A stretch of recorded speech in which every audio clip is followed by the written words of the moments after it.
There is a story that circulates among people who worked in the royal household in the 1960s and 1970s, passed from one generation of palace staff to the next the way cautionary tales always travel, quietly and with the understanding that the people being warned already know what it means. A maid at Kensington Palace was told, on her first day, 3 things she needed to understand about working for Princess Margaret.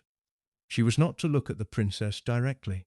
She was not to speak to her unless spoken to first, and if she encountered the princess in a corridor, she was to move aside, face the wall, and look down until the princess had passed.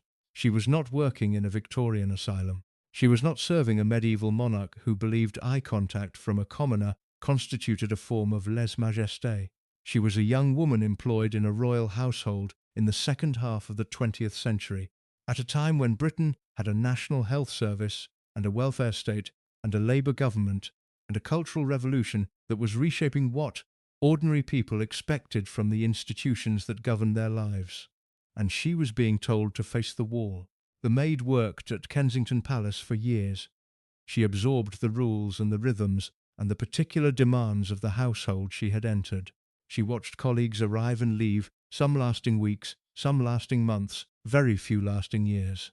She watched the princess move through the rooms of the palace with the specific quality of imperious dissatisfaction that former staff members have consistently described across the decades since her death. She listened to the stories. The stories were numerous. The stories were consistent in their essential details. The princess demanded that a staff member stand beside her during formal engagements holding an ashtray because she could not be bothered to look for somewhere to dispose of her cigarette ash. The princess tested the television set for warmth when she returned to the palace, checking whether the servants had been watching it in her absence. If you're enjoying this story so far, don't forget to hit the like button and subscribe. Drop a comment telling me where in the world you're watching from. I love hearing from you. The princess demanded to be called "Ma'am Darling" by the people who worked for her, a combination of formal deference and enforced intimacy that somehow managed to be demeaning in both directions simultaneously. The princess raged. The princess reduced people to tears. The princess was, in the considered professional assessment of the people who worked most closely with her across 4 decades, impossible. Worse than impossible on the days when impossible was not quite sufficient. She was also, simultaneously, one of the most gifted people the royal family produced in the 20th century. She was brilliant. She was funny with the specific, dangerous edge that the funniest people have, the kind of funny that requires a real target and produces a real wound. She was musical in ways that were genuine rather than royal family appropriate, capable of sitting at the piano at 3 in the morning and playing Noel Coward songs with a facility that professional musicians found impressive. She read widely and remembered what she read and could discuss it in ways that made her, for the people who encountered the best version of her, one of the most stimulating people they had ever met. Both of these things were true. The woman who faced the wall instructions and the woman who played Noel Coward at 3 in the morning were the same person, inhabiting the same rooms, moving through the same days. The people who worked for her experienced both.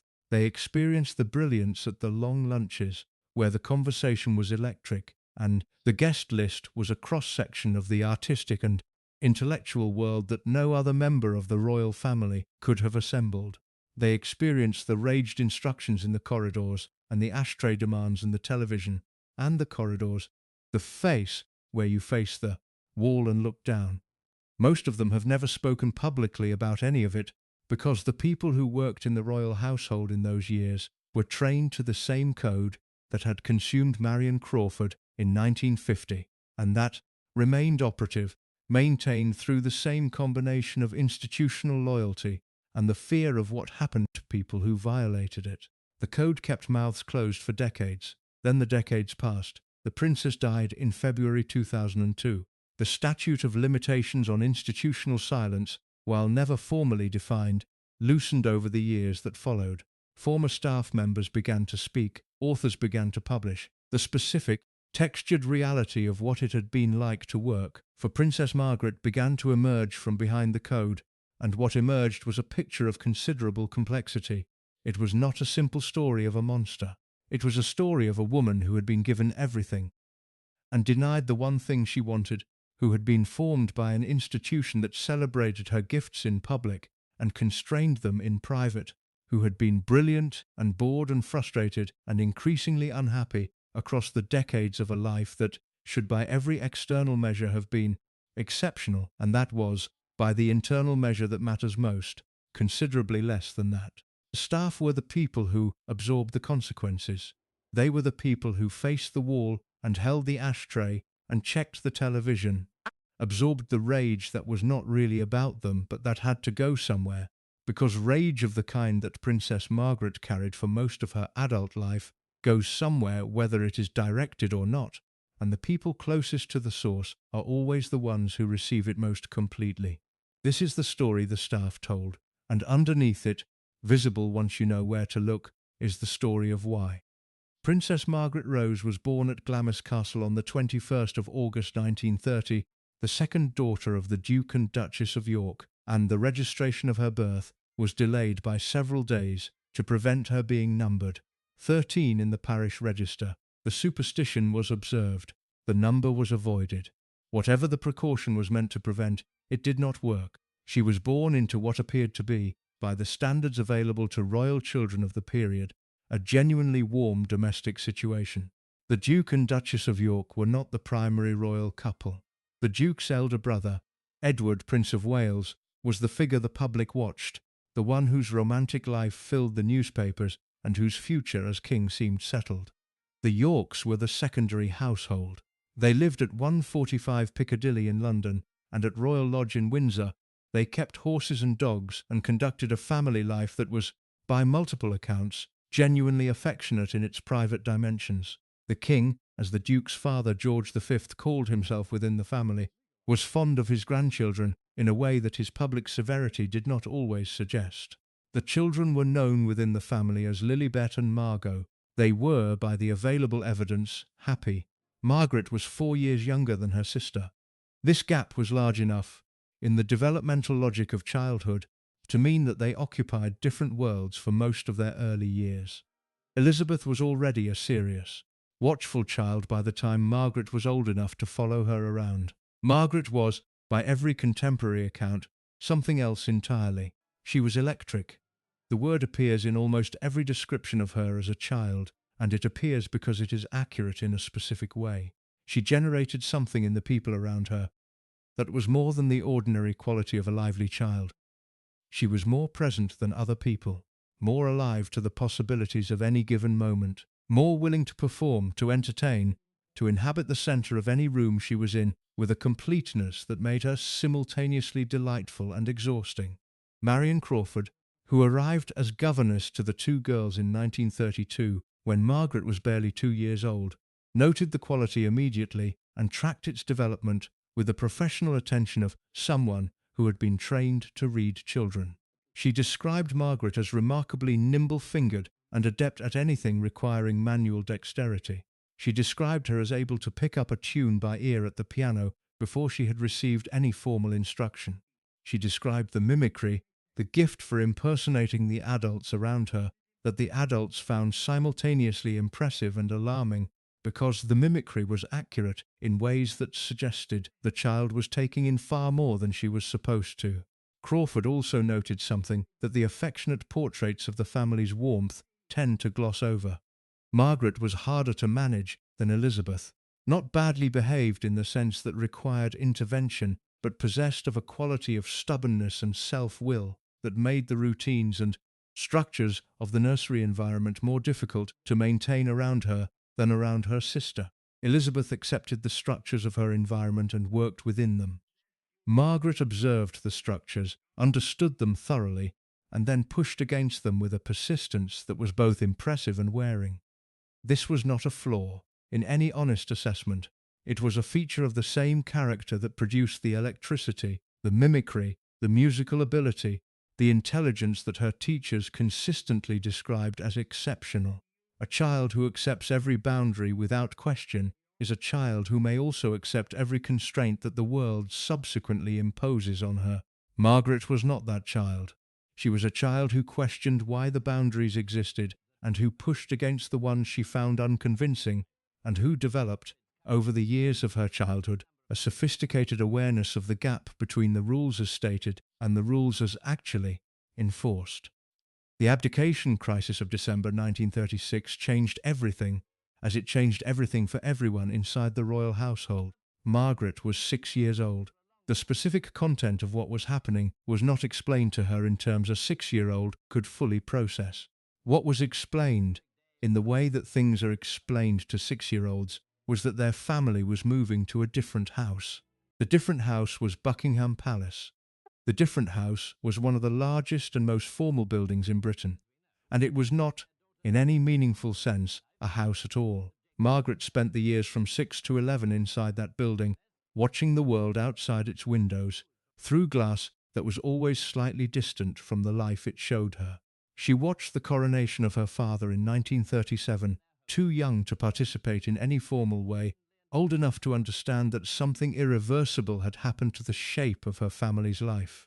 She watched her sister begin the process of preparation for a role that had now been formally identified as Elizabeth's destination. She watched the household reorganize itself around the new weight that it was carrying, and she watched herself become, in a sense that was not unkind but was nonetheless precise, the other one.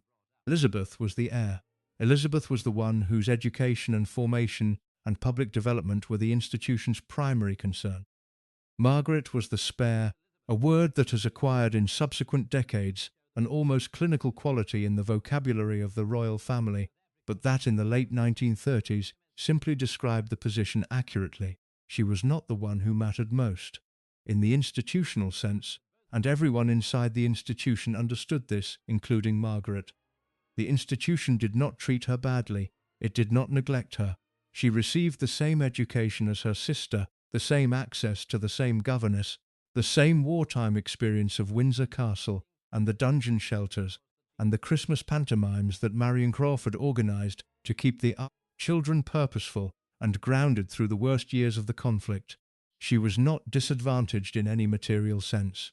She was not unhappy in any simple or total sense. What she was, and what she would remain for the rest of her life, was a person whose gifts were obvious to everyone who encountered them, and whose gifts had no institutional destination. Elizabeth's gifts, whatever their specific nature, were being shaped toward the crown. They had a purpose and a structure and a destination that gave them meaning in the institutional framework the family operated within. Margaret's gifts, which were in certain respects more vivid and more various than her sister's, had no equivalent destination. She was brilliant and electric and funny and musically gifted and possessed of a quality of personal presence that people who met her described in almost reverential terms, and none of it was required for anything the institution needed. The institution needed an heir, and it needed a spare, and it had both. What it needed from the spare was relatively straightforward. Don't make trouble, perform the public duties assigned to you, marry appropriately, reflect well on the family. The specific quality of Margaret's gifts, the electricity, the mimicry, the musical ability, the restless intelligence that required constant feeding, none of this was on the institution's list of requirements. It was surplus to what the institution needed, and surplus qualities in people inside the institution were not celebrated. They were managed. The managing began early, and it shaped her in ways that became visible over the decades that followed. A child who is told, consistently if not explicitly, that the qualities that make her most herself are not required for anything the institution needs, learns to express those qualities in the spaces where the institution is not watching. The parties, the late nights, the performance for a non-institutional audience, the company of artists and photographers and musicians and actors who responded to the electricity with the recognition it deserved, rather than the polite management the institution offered. She was 6 years old when she became the other one. She was 71 when she died. In the years between, she expressed what she was in the only directions available to her, and the people who worked for her in those years, the people who held the ashtrays and faced the walls and absorbed the rage that came from somewhere much deeper than anything they had done, were the collateral of a life that had never quite found the channel it needed. This is not an excuse. The maid who was told to face the wall did not deserve to face the wall, and the fact that the instruction came from a person whose life had been shaped in damaging ways does not change what the instruction required her to do. The explanation for a behaviour is not the same as its justification. Both things can be true simultaneously. The behaviour was unjustified, and the behaviour came from somewhere real. Margaret was born at Glamis Castle in August 1930, and the registration of her birth was delayed to avoid the number 13. The superstition was observed. The number was avoided. Whatever it was meant to prevent, it did not prevent any of what came after. The war years at Windsor Castle were, by the accounts of everyone who lived through them, a period of enforced proximity and enforced routine that shaped the two sisters in ways that the peacetime years had not quite managed. The castle was cold. The windows were taped. The heating was unreliable in the way that heating in very large medieval stone buildings is unreliable when fuel is rationed. The jewels were in hat boxes in the dungeons. The air raid warnings sent the household down to the cellar shelters at irregular hours, disrupting sleep and the rhythms of daily life in ways that produced over years a particular quality of suspended normality that everyone inside it learned to inhabit. Margaret was 9 when the war started. She was 15 when it ended. The years between were, in the developmental sense, the years in which a person's fundamental character solidifies. The person who comes out of adolescence is, in most essential respects, the person who will inhabit the adult body for the remainder of their life. What those years produced in Margaret was a complex combination of genuine resilience and genuine resentment. And the resentment was not irrational. It was the specific resentment of a person who can see, with complete clarity, that the world she is inhabiting has been designed around someone else's requirements. Elizabeth's requirements were the ones the institution was designed to serve. Elizabeth's public development, her gradual assumption of ceremonial responsibilities as she approached adulthood, her eventual appointment as a Councillor of State at the age of 18, all of this was structured, planned, progressed according to a schedule that the institution had designed for its primary purpose. Margaret watched her sister move through this structure and understood, with the particular intelligence she brought to everything she observed, that there was no equivalent structure for her. She was not being prepared for anything specific, she was being maintained. The word maintained captures something important about Margaret's institutional position that is worth holding carefully. She was provided for, she was educated, she was given access to every material comfort that the palace could offer and to the social world that royal status made available. She was maintained in the way that institutions maintain the things they need to preserve, but do not have a specific use for. The maintenance was not hostile. It was simply purposeless in the institutional sense, and purposelessness in a person of Margaret's quality produced its own particular damage. She compensated. This is not a criticism. Compensation is the reasonable response to an environment that cannot accommodate what you are. Margaret compensated by finding, within the constraints of her position, the outlets that the institution did not provide. She played the piano for hours in rooms the institution did not supervise closely. She cultivated friendships with people outside the narrow social world the palace considered appropriate, beginning while she was still a teenager, because the narrow social world the palace considered appropriate was demonstrably insufficient for someone of her needs and gifts. She developed a wit, by every account, extraordinarily sharp, because wit was a capacity the institution could not take away from her, and that could be deployed in the drawing rooms and the dinner tables, where the institution's oversight was at its most relaxed. Marion Crawford noticed all of this and recorded it in the memoir that eventually cost her everything. She wrote about Margaret with a warmth that was genuine and an insight that was precise. She described a child who was physically adept, mentally quick, and possessed of a quality that Crawford called the other thing, the quality beyond the specific skills and gifts, the thing that made people who encountered Margaret feel that they had been in the presence of something genuinely unusual. Crawford did not quite name the thing. She circled it. She was describing what happens when a very large quantity of human capacity encounters an environment that cannot find a use for most of it. The wartime pantomimes were, in this context, more significant than they are usually treated as being. From 1941 to 1944, Marion Crawford organised annual Christmas pantomimes at Windsor, in which the two princesses performed in the leading roles. The productions raised money for the Royal Household Wool Fund. They involved costumes and scenery and the household staff in supporting roles, and they were taken seriously as theatrical events rather than as casual entertainment. Elizabeth performed in them with the goodwill and the commitment that she brought to every duty. Margaret performed in them with something else entirely. She was 11 years old in the first pantomime and 14 in the last, and the accounts of people who watched her in those productions describe a child who was not performing in any ordinary sense. She was inhabiting the stage in the way that people who are genuinely theatrical inhabit it, with a completeness and a command that was recognizable as a real gift rather than a child's high spirits. She sang, she moved, she was funny in ways that required real timing and real understanding of an audience. The audience was small, and the stage was a castle hall, and the occasion was wartime Christmas, but the gift was visible and real, and everyone who saw it knew it. She was also aware that it was visible and real. This awareness is important because it produced, in the years following the war, a specific and lasting frustration. She had demonstrated, repeatedly and in a variety of contexts, that she possessed gifts that could have sustained a public life of genuine substance in the arts. She could have been a serious musician. She could have worked in theatre. She could have pursued any of several directions that her specific combination of abilities made genuinely available to her.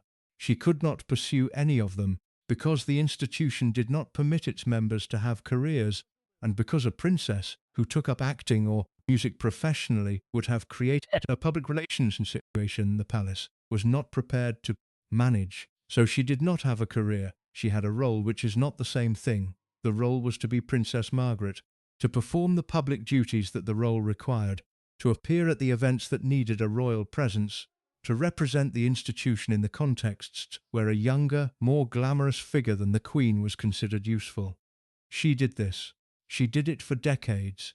She did it while also doing the other things, the late nights and the parties, and the relationships that the press covered, with a mixture of fascination and disapproval that was in its own way a form of the recognition that the institution would not provide in any legitimate form.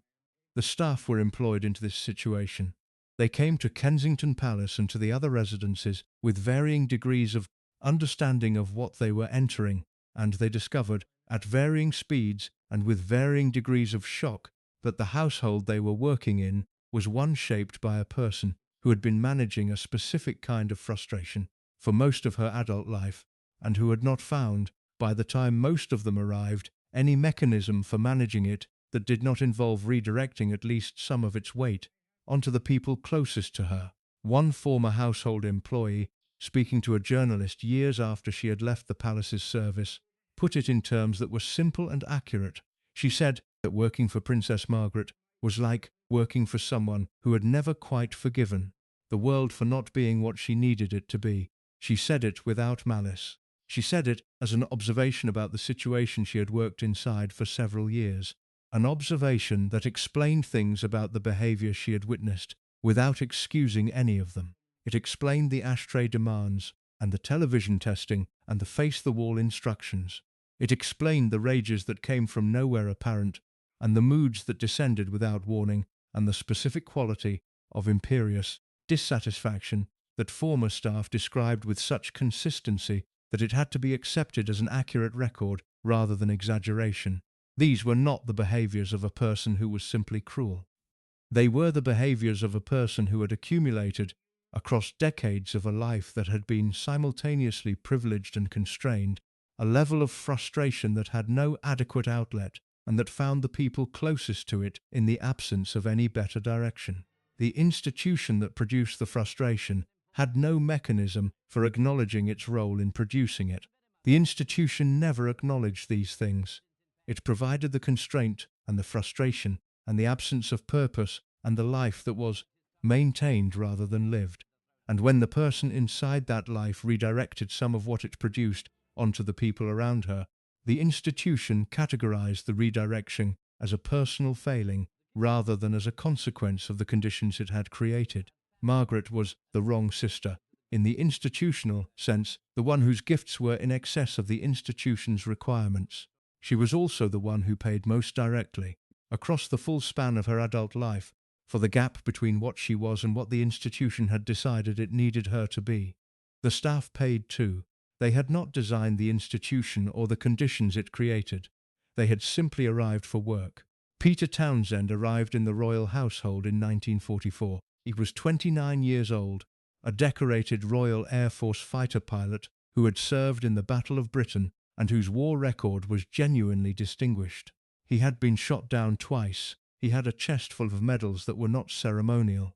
He was appointed as equerry to King George VI on the strength of his service record and his reputation, and he came into the daily life of the royal family with a combination of qualities that the family found immediately congenial. He was capable and reliable and loyal, and possessed of the kind of steady, unpretentious competence that the king valued highly in the people around him. He was also, by every account that has survived, extraordinarily attractive in a way that had nothing to do with conventional good looks. Peter Townsend described Margaret, in his memoir, as a girl of unusual, intense beauty, confined as it was in her short, slender figure, and centered about large purple-blue eyes, generous, sensitive lips, and a complexion as smooth as a peach. He added, "She could make you bend double with laughing, and also touch you deeply in your heart." He was describing a girl of 14 when they first met, and his descriptions of that early encounter were careful to note that she was entirely unremarkable in the way that 14-year-olds are unremarkable to adults. What changed was the death of the king. George VI died on the 6th of February 1952 at Sandringham in his sleep. He was 56 years old, Margaret was 21. She had been, by multiple accounts, her father's favourite in the specific and uncomplicated way that parents sometimes have favourites, not because they love one child more than another in any absolute sense, but because one child's temperament maps more naturally onto their own. The king was a man of considerable private warmth and considerable private anxiety, a man who had never wanted the crown, and who had carried its weight through the worst years of the 20th century with a dogged integrity that cost him more than it was visible to cost him. Margaret shared his warmth and his anxiety in different proportions, the warmth more visible, the anxiety more concealed, but both genuinely hers. She wrote about him after his death, "He was the absolute heart and soul of our lovely family." The grief was real, and it was devastating. She was 21 years old, and the person she had been closest to was gone, and the world reorganized itself around his absence in ways that affected every dimension of her life. Her sister became queen overnight. The household shifted its orientation entirely. The Queen Mother withdrew into a grief so acute that the people around her found it alarming. Margaret was left, in a sense that was both literal and figurative, without the person who had understood her best. She turned to Townsend. This is not as simple as it sounds, and the simplification of it as a romantic story, which the decades since have encouraged, obscures something important about what Townsend represented to Margaret at the moment the relationship became serious. He had been part of the household since she was 14. He had watched her grow from an adolescent into a young woman. He had been present at the significant moments of her family's life across 8 years. He was not a stranger whom she had met and fallen for. He was a person she had known in a particular kind of intimacy, the intimacy of shared daily life in a closed domestic world, and the attachment that developed between them was shaped by that intimacy as much as by any conventional romantic chemistry. Townsend wrote, in his memoir, about the moment when the mutual feeling was finally acknowledged. He described telling her, very quietly, of his feelings for her, and she listened without uttering a word, and then said simply, "That is exactly how I feel too." The exchange has the quality of understatement that was characteristic of both of them, of a household where large feelings were habitually expressed in small words, and it captures something genuine about the relationship that the subsequent public drama sometimes obscured. It was, at its core, a straightforward human attachment between two people who had come to know each other well, and who found in each other something that the rest of their respective worlds did not provide. Townsend was 16 years older than Margaret. He had been married and was now, as of November 1952, divorced. He had 2 sons. He was a commoner in the specific technical sense that the royal family's marriage regulations employed the word, and the Church of England, of which the Queen was the supreme governor, did not permit the remarriage of divorced persons. These were the facts of the situation as the institution understood them, and the institution's understanding of the facts determined what would happen. What made the situation more complicated, and what the standard account of the Townsend affair tends to handle inadequately, is the question of what options were actually available. Documents released to the National Archives in 2004 established that a plan existed, developed in 1955 between Buckingham Palace and the Prime Minister Anthony Eden, under which Margaret could have married Townsend while retaining her royal title, her civil list income, and the right to remain in Britain and continue public duties. She would have been required to renounce her and her children's rights of succession, but the rest of her royal position would have been preserved. This plan was not clearly communicated to Margaret. The pressure she experienced from the institution, from the church, from the cabinet, from the family around her, pointed consistently toward a version of the situation in which the sacrifice required was total. She could have Townsend and lose everything else, or she could keep everything else and lose Townsend. The plan that would have allowed her to retain most of what mattered while making the specific sacrifice of the succession rights was not the version of the situation she was given to work with. In the weeks and months before she made her decision on the 31st of October 1955. She was 25 years old. She had been in love with Peter Townsend for, by the most generous estimate of when the feeling became serious, approximately 3 years. By the less generous estimate, which the evidence from the 1947 Belfast trip supports, she had been in love with him for 8 years, since she was a teenager watching him ride horses with her in South Africa and feeling something she did not yet have the vocabulary to name. The statement she released was dignified, it was restrained, it used the language of duty and religious conviction in ways that were clearly genuine and clearly also a performance of the institutional expectations that required her to frame a personal sacrifice in terms the institution could accept. She wrote that she had been aware that her marriage to Group Captain Townsend would harm the Commonwealth and the Church. She wrote that she had decided not to marry him. It was 15 lines to cover 8 years. Townsend received the news in Belgium, where he had been posted for the previous 2 years as part of the quiet institutional management of the situation, the decision to put physical distance between them to reduce the practical pressure on the decision. He had spent 2 years in Brussels, waiting. He was stationed there because the institution needed him out of the way, and had found an appointment that accomplished this without requiring any direct confrontation. He was removed from the proximity that might have made the decision harder to maintain, in the hope that absence would do the work that explicit prohibition might not. Margaret spent the days after the statement at Balmoral. She was reported to have been in considerable distress. She had given up the man she had wanted for most of her adult life in order to preserve a position in an institution that would, over the following decade, make increasingly clear through its treatment of her and its management of her circumstances that the preservation had come at a cost the institution was not going to compensate her for. This is the context in which everything that came after must be understood. The staff who held the ashtrays and faced the walls and absorbed the rages in the corridors of Kensington Palace were working for a woman who had, at 25, made the most significant sacrifice of her personal life in order to serve an institution that repaid her with a life of managed purposelessness and a marriage that began in hope and ended in the kind of comprehensive unhappiness that neither party had entirely intended but that both had contributed to in their different ways. Townsend eventually married a Belgian woman named Marie-Luce Chaman in 1959. He was 4 years older than Margaret had been when she renounced him. He had 3 children with Marie-Luce. He wrote his memoir in 1978. He described Margaret in the memoir with the same warmth and precision that his earlier descriptions had contained, as someone who had given him something that the rest of his life had not fully replaced. Margaret married Anthony Armstrong Jones in 1960, and within 5 years, the marriage had begun the deterioration that would occupy the following decade, and a half, and produced the divorce that in 1978 became the first in the immediate royal family since the abdication crisis. She had wanted one man. She had been persuaded to settle for another. The other had his own complicated history, and his own competing desires, and his own stubborn refusal to be what the institution needed a princess's husband to be.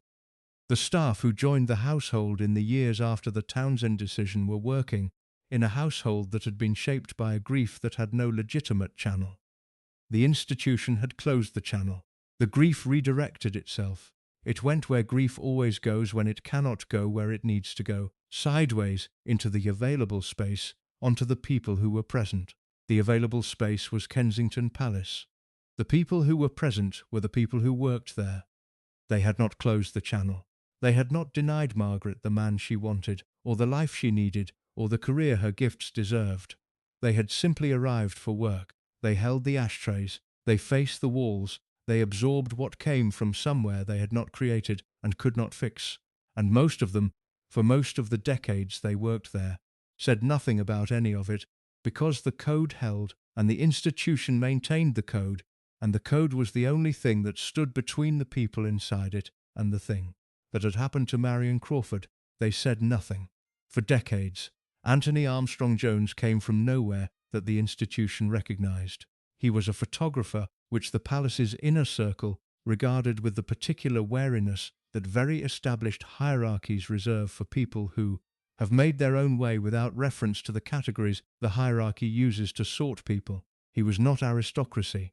He was not military. He was not connected to the monarchy through the web of intermarried families that had historically supplied the royal family with its social world. He had a studio in Pimlico and a reputation in the emerging London scene of the late 1950s, and a gift for the specific kind of visual intimacy good portrait photography requires, the ability to make people relax into versions of themselves that formal occasions do not permit. He also had, as would become clear over the following years, a personal life of considerable complexity. While he was on his honeymoon with Margaret in May 1960, his close friend's wife, Camilla Fry, gave birth to his child. He had been having an affair with her in the months before the wedding, a detail that Margaret apparently never knew about during his lifetime, confirmed by DNA testing decades after the relevant parties were dead. This was not the last of his extramarital arrangements. It was the first one the record could confirm, which is not the same as saying it was actually the first.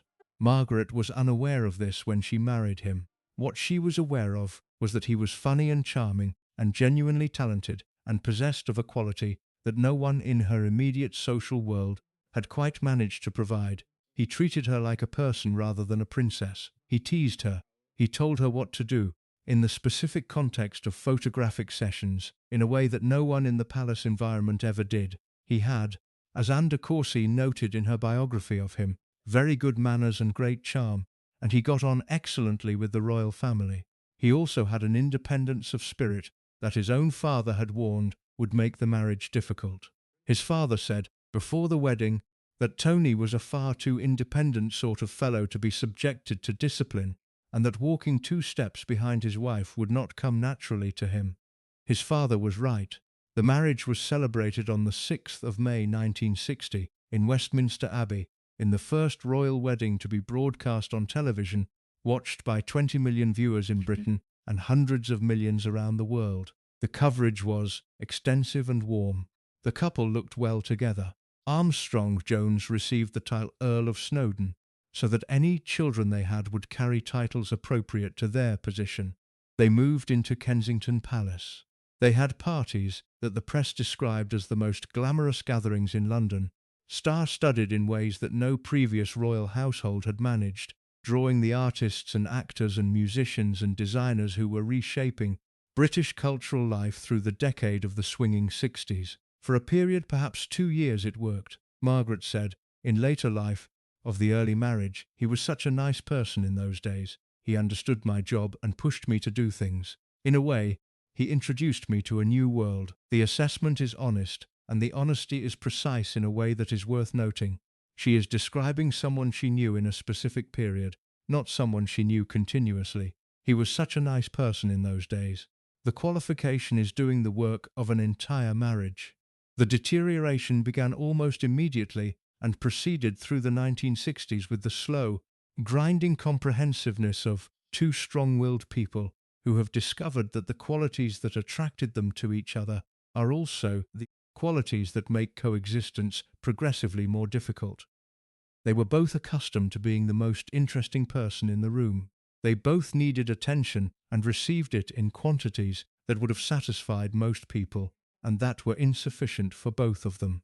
They both had affairs, though Snowdon's preceded and exceeded Margaret's in both frequency and duration by whatever measure the available record supports us. The notes are the detail that the public record has fixed on, and they are worth examining with some care because they reveal something specific about the nature of the relationship that had developed by the mid-1960s. Snowdon had a habit of leaving written messages for Margaret that were designed to wound rather than communicate. The most notorious of these was a document described as containing 24 reasons why I hate you. He would leave these notes in places where she would find them, in books or on her dressing table or in other locations that ensured she could not miss them. He would then leave for work, which was his preferred exit from the domestic space, and she would be left alone with the document and whatever it had said. This is not the behaviour of a person navigating a difficult marriage with the tools available to him. It is the behaviour of a person who has decided that his spouse's distress is a resource he is entitled to deploy, and who has developed a methodology for deploying it that is both efficient and, in the specific sense of the word, cruel. The 24 reasons are not an expression of the frustration that any marriage generates, and that most people express with varying degrees of grace. They are a catalogue, assembled with care, designed to be found at a moment when the person who assembled them is not present to manage the response. Margaret was not passive in this dynamic. The accounts of people who observed the marriage from various angles, friends, family, staff, are consistent in describing both parties as contributing to the escalation of a situation that became progressively more destructive across the decade of the 1960s. She had her own weapons and she used them. She was, by multiple accounts, capable of a withering dismissiveness toward Snowdon in social settings that humiliated him in front of people he cared about impressing. She was imperious with him in ways that the institution had trained her to be imperious, and that he resented with the specific intensity of a man who had not been born into deference, and who found being the subordinate partner in a public relationship deeply uncongenial. The staff were inside this. They worked in a household where two people were conducting, across the 1960s, a marriage that had become a sustained mutual war of attrition, and where the specific quality of the atmosphere in any given week depended on which phase of the war the household happened to be in at that moment. There were periods of relative calm when the public entertainments and the social engagements and the shared project of being the most interesting couple in London provided enough distraction from the private dynamic to keep the surface manageable. And there were periods of acute hostility when the notes appeared and the doors were closed and the staff were caught between a princess who was in distress and a lord who had ended in distress and gone to his studio in the basement of the palace to spend the day doing work that actually interested him. The basement studio is a detail that multiple accounts mention, and that carries more weight than it might appear to. Snowdon maintained a working studio in the basement of Kensington Palace throughout the marriage. He went down to it. He worked. He was productive. He had a professional identity that sustained him through the years when the marriage was falling apart, that gave him somewhere to go and something to make and a world outside the domestic situation that provided the kind of purpose that the institutional role of princess's husband could not offer. Margaret had no equivalent. She had the public duties which she performed, and the social life which she cultivated, and the late nights and the parties and the piano playing and the cigarettes and the gin and dubonnet, and she had, increasingly, a sense of being in a domestic situation that was damaging her in ways she had not anticipated, and that she was not equipped to manage, because the institution had not given her any tools for managing personal crisis, except the same tools it gave everyone. Maintain the surface, keep the warmth visible, be an oyster. She was not an oyster by nature. She had never been an oyster by nature. The institution had spent her entire life trying to make her one, and it had not succeeded, and the marriage to a man who left her lists of reasons why he hated her, in places where she would find them alone, was not improving her capacity for the performance of serene, sealed composure. She redirected. She found a landscape gardener named Roddy Llewellyn, who was 17 years younger than her and who, in the early 1970s, gave her something she had not had for years: uncomplicated attention from someone who found her genuinely delightful. The relationship was photographed. The photographs were published in 1976 in the News of the World. Snowden used the photographs as the public justification for ending the marriage, which was a performance of wounded dignity that several people who knew the situation found impressive in its shamelessness given his own parallel conduct across the previous decade. The divorce was finalized in July 1978. It was the first divorce in the immediate royal family since the abdication crisis 42 years earlier. It was also, in a small and unacknowledged way, the beginning of the end of the fiction that the institution had been maintaining since 1936. The fiction that the royal family's private lives were conducted according to standards that other people's private lives were expected to aspire to. The staff were present through all of it. The notes and the affairs, and the studio in the basement, and the parties, and the deteriorating dinners, and the corridors where the raised voices could be heard through closed doors.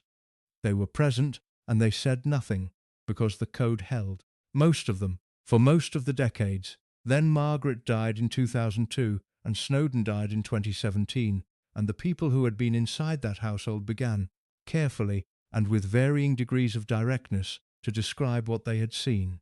What they described was consistent enough to constitute a reliable record. It was also, read carefully, the record of a person who had been placed in a situation she had not chosen, with a man she had not originally wanted, in a life she had not designed, and who had expressed the consequences of all of this in the direction of the people nearest to her, because they were nearest, and because the institution had closed every other direction. This is not an excuse, it is a description. The people who held the ashtrays and faced the walls deserved better. Margaret deserved better too. Both things were true. Peter Russell worked in the royal household from 1954 to 1968, 14 years. He was a palace aide, present at the formal occasions and the informal ones, inside the daily life of the household, in ways that most people who encountered Princess Margaret from the outside were not.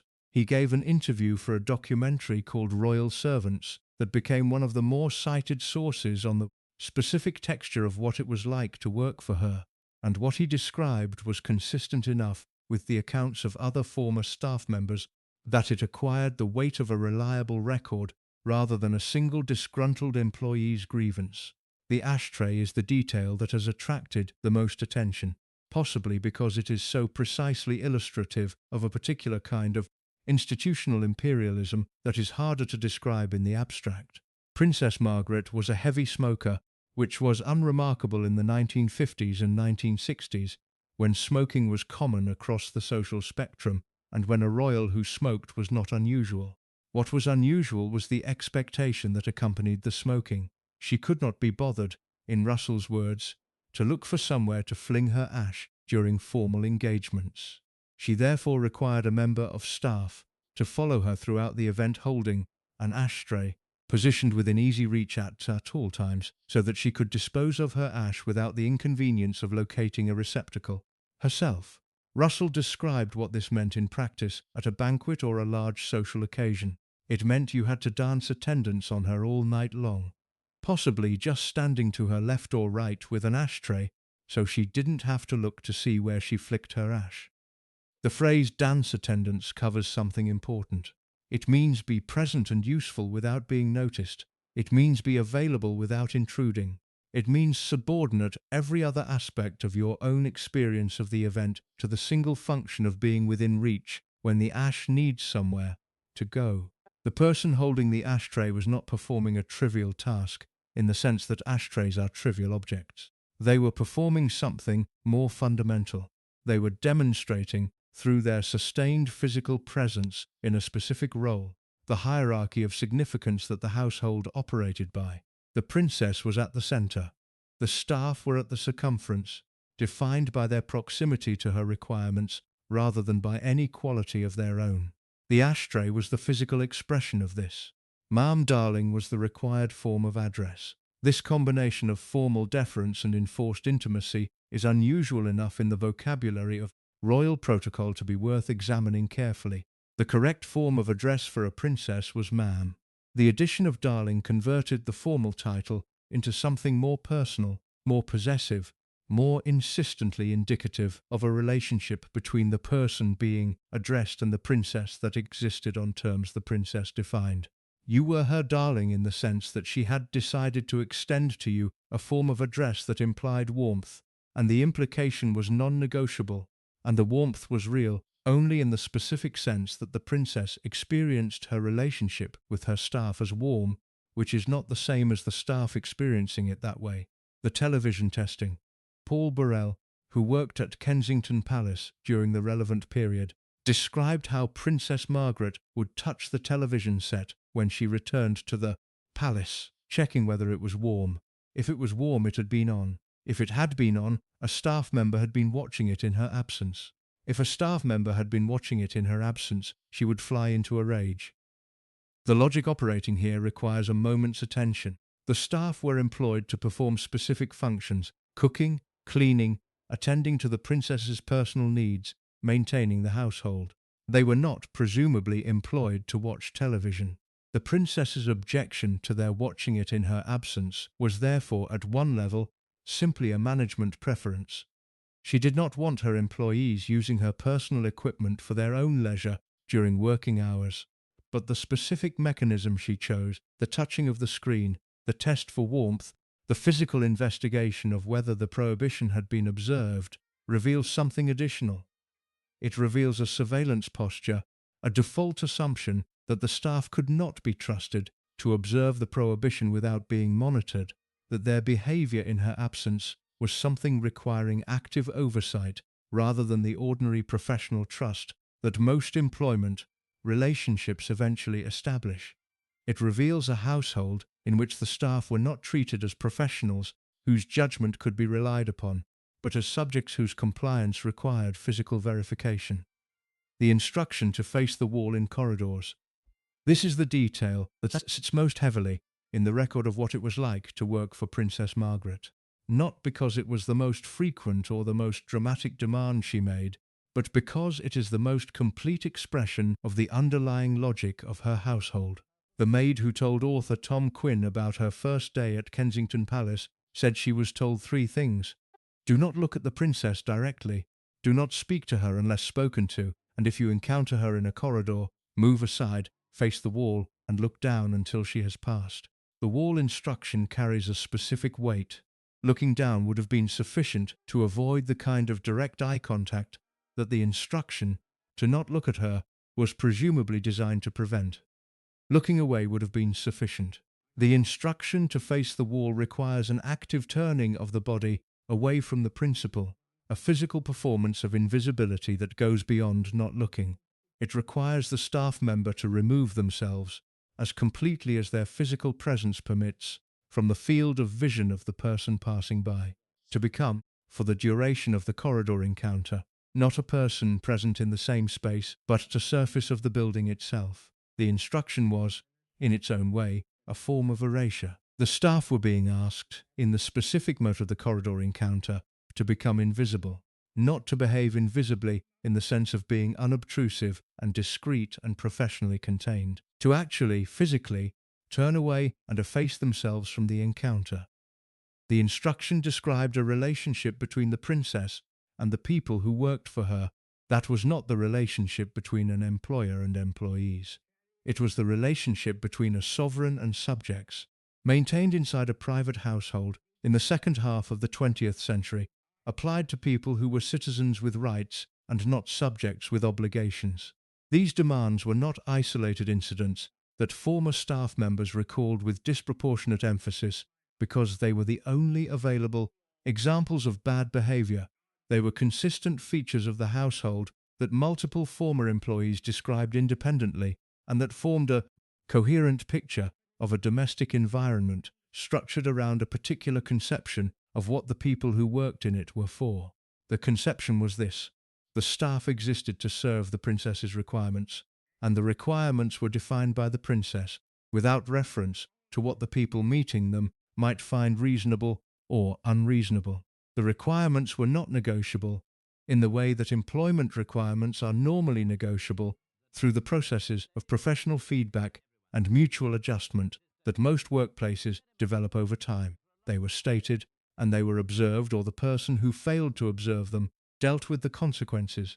Anne de Courcy, who wrote the biography of Lord Snowdon and examined the household of Princess Margaret carefully in the process, noted that she treated those who looked after her inconsiderately and with maddening demands that often caused endless extra work.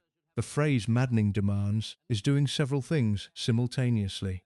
It distinguishes between demands that are simply demanding and demands that have a quality of irrationality or excess that moves them into a different category. It acknowledges that the extra work generated was not a necessary consequence of legitimate requirements, but a product of demands that went beyond what the situation required. It uses the word maddening, which is the word people use when they have run out of more specific vocabulary and need something that conveys the cumulative, wearing, close to intolerable quality of an experience that no single incident fully describes. The berated staff. The princess was said to have berated her staff if they moved any of her personal belongings out of place. This is a demand that many people in positions of authority make. Do not move my things without asking. It is a reasonable preference. What made it something other than reasonable in Margaret's household was the response to its violation, which was described consistently as disproportionate to the offence, as the kind of response that left the person who had moved the object feeling that they had committed something closer to a transgression than a mistake. The maid who cried. A former Kensington Palace maid described an occasion when the princess had bitten her head off without, by the maid's account, a particularly clear reason. She had muddled something. The princess had reacted in a way that left the maid tearful, and she was very young at the time, and the feeling was instant. Then something happened that the maid described as the only time she ever saw the princess's more vulnerable side. The princess must have noticed the tears, because she said, "Take no notice of me. I'm just a bad-tempered old devil who can't help it." The statement is remarkable in several respects. It is an apology of a kind, or at least an acknowledgement that the behaviour had been wrong, in some sense that the princess was aware of. It is also a self-description that has the ring of genuine self-knowledge rather than performed humility, a bad-tempered old devil who can't help it. Not, "I was having a difficult day and I apologize." Not, "I should not have spoken to you that way." A bad-tempered old devil who can't help it. A categorical description of a permanent condition over which the person describing it has, by her own account, limited control. The phrase "who can't help it" is the most telling part. It is a description of a person who has recognized a pattern in her own behavior and has arrived at the conclusion that the pattern is not within her power to change. This conclusion may be wrong, in the sense that it removes the moral responsibility for the behavior by framing it as a fixed characteristic rather than a choice. It may also be right in the sense that the accumulation of losses and constraints and managed frustrations that had produced the pattern was, by the time the maid received the apology, several decades old, and patterns of that duration and that depth do not respond reliably to individual acts of will. The princess knew she was a bad-tempered old devil. She knew it clearly enough to say it directly to a young woman she had just made cry. She did not change.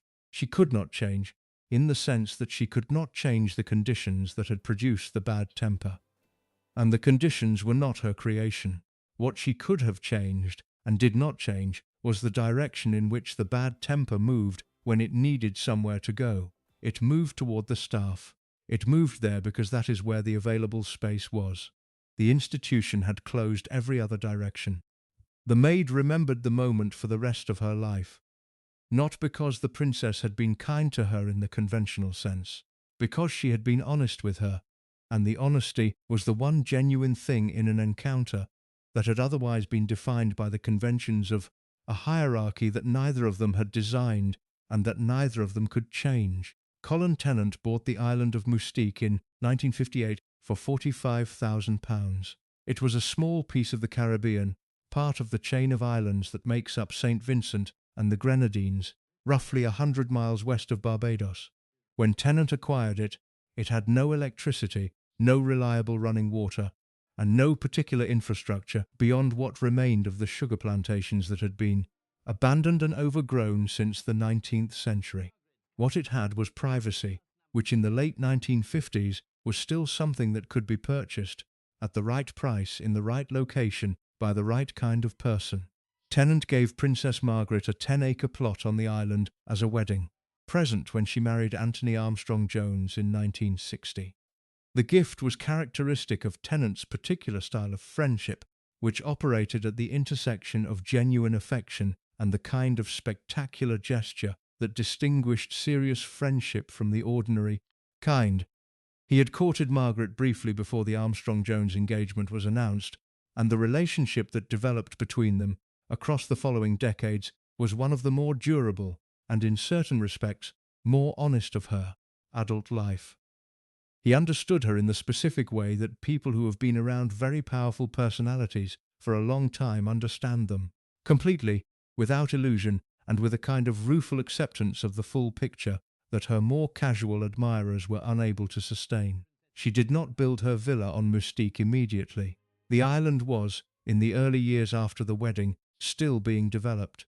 It was not until the late 1960s that she began to make it a serious part of her annual calendar, and not until the 1970s that it became the place the public most strongly associated with a particular image of who she was, outside the formal constraints of royal life. The villa she eventually built was called Les Jolies Eaux, meaning the pretty waters. It was a low, sprawling, Caribbean-style house with views across the sea that, by the accounts of everyone who visited it, justified the name. It was designed to accommodate the way she wanted to live on the island, which was different from the way she lived anywhere else. The Mustique version of Princess Margaret was the version that the staff at Kensington Palace rarely saw, and that the public saw only in the tabloid photographs that periodically broke through the island's careful management of its own privacy. On Mustique she was relaxed in a way that relaxed is not a sufficient word for.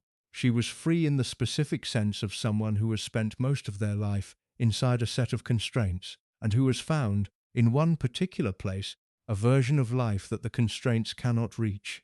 Basil Charles, the legendary proprietor of Basil's Bar on Mustique, met her in the early 1970s when her marriage was all but over in any meaningful sense, and he described her consistently as relaxed and joyful on the island. He noted that she never spoke to him about her relationship with Snowdon, but that she didn't need to, because everyone on the island knew what was going on. She took refuge there. She trusted the people around her on the island in ways she could not trust the people around her in London, because the island had been designed around exactly the kind of privacy that made the specific version of herself she could be there impossible to sustain in the institutional environment she had been born into. The parties were extraordinary, by the accounts of the people who attended them.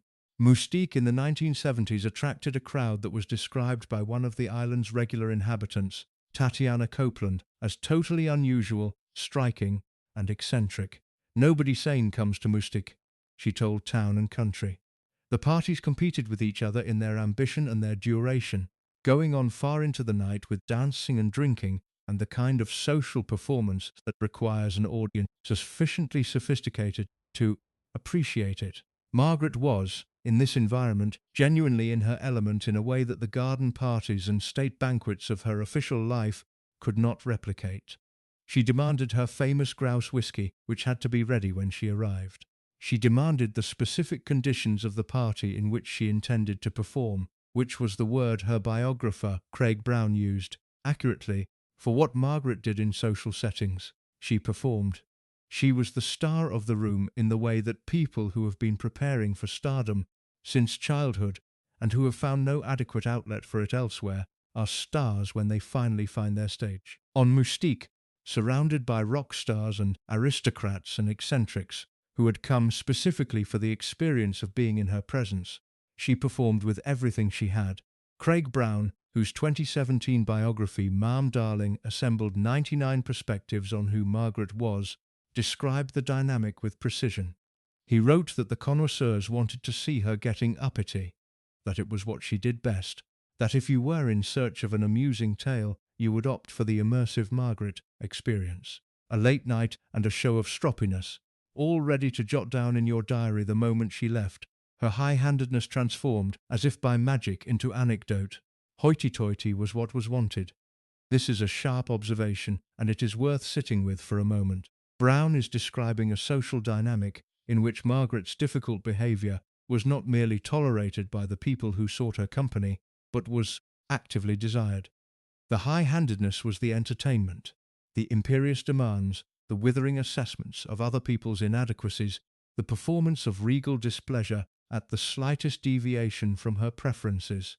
These were features of the evening rather than problems with it.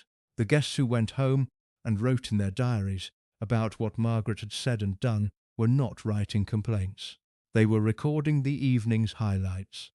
This dynamic explains something that is otherwise difficult to square with the accounts of staff who found working for her wearing and in some cases genuinely distressing. The behaviour that made her impossible to work for was, in the right social context, among the right audience, exactly what people had come to see. She was, in the terminology that later decades would develop for this phenomenon, performing authentically, which is to say she was expressing herself without the constraints the institutional setting imposed, and the expression was genuinely her, for better and considerably worse simultaneously. The distinction between the social audience who sought out the experience and enjoyed it and the staff who absorbed its consequences without having chosen to is the distinction that the romantic narratives about Princess Margaret on Mystique consistently fail to make. The guests were there by choice.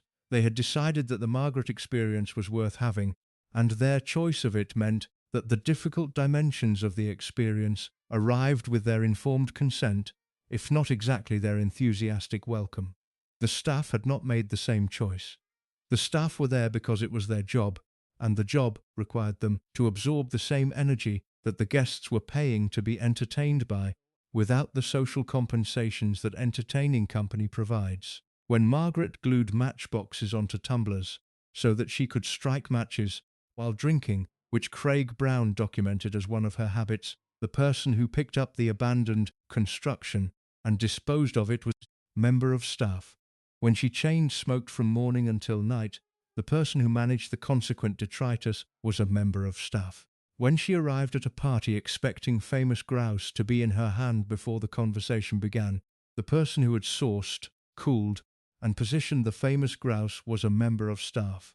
The Mystique version of Margaret, the free, relaxed, joyful version that Basil Charles described, and that the guests who visited the island retained as their primary memory of her, was sustained by the labour of people who experienced not the freedom, but the requirements it generated.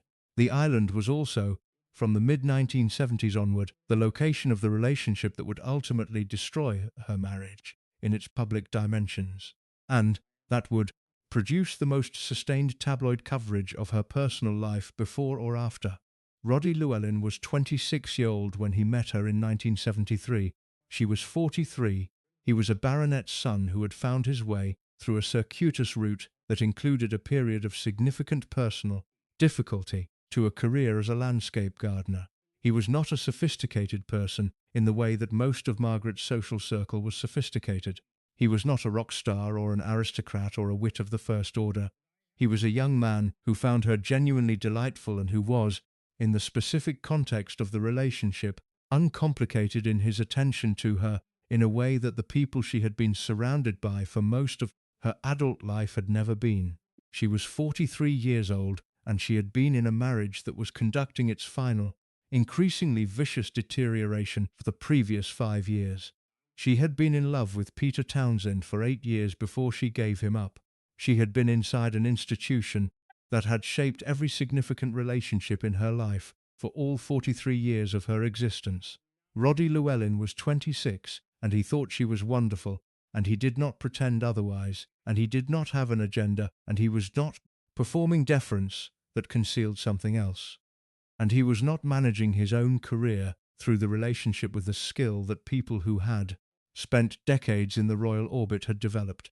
He just liked her, straightforwardly and apparently sincerely, in the way that people who have not been conditioned by the institutional environment, like people, without the layers of management and qualification that the environment produced in everyone else. She was photographed with him on Moustique in 1976, the two of them in the water, him in Union Jack swimming trunks, both of them unguarded in the way that people are unguarded when they believe they are not being watched. The photographs were published in the News of the World. The response from Snowdon was to use them as the public justification for ending the marriage, which was a performance of wounded dignity that most people who knew the situation found somewhat remarkable given the parallel activities he had been conducting throughout the preceding decade. The divorce was finalized in 1978, the first royal divorce in 400 years. The institutional narrative around the divorce and around Margaret's relationship with Llewellyn focused primarily on her behaviour. She had conducted an affair, she had been photographed, she had caused a public scandal. The fact that the marriage she was conducting the affair inside had itself been a sustained exercise in mutual betrayal from very close to its beginning was not the primary focus of the coverage. She was the royal. Her behaviour was the story. The staff who worked for her during those years, through the deteriorating marriage, and the Mystique escapes, and the relationship with Llewellyn, and the tabloid coverage and the divorce, were inside a household that was under sustained pressure from multiple directions simultaneously. The domestic atmosphere generated by a marriage in its final years of angry dissolution, combined with the demands that were a constant feature of the household, regardless of the marriage's state, made Kensington Palace in the early and mid-1970s a working environment that required a particular kind of resilience to inhabit. Most of the staff said nothing about any of this because the code held.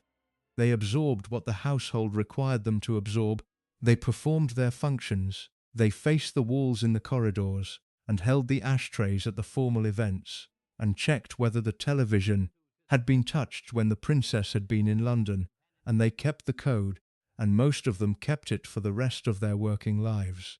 What they could not keep entirely was the memory of what the household had actually been like. The memory stayed. It stayed in the specific details that people who have lived through particular circumstances carry, the texture of daily experience that cannot be edited into the kind of clean, dignified silence that institutions prefer. The memory stayed, and eventually, in the years after Margaret died in 2002, and the people who had been inside the household were old enough and far enough from it to speak, some of them began to describe it.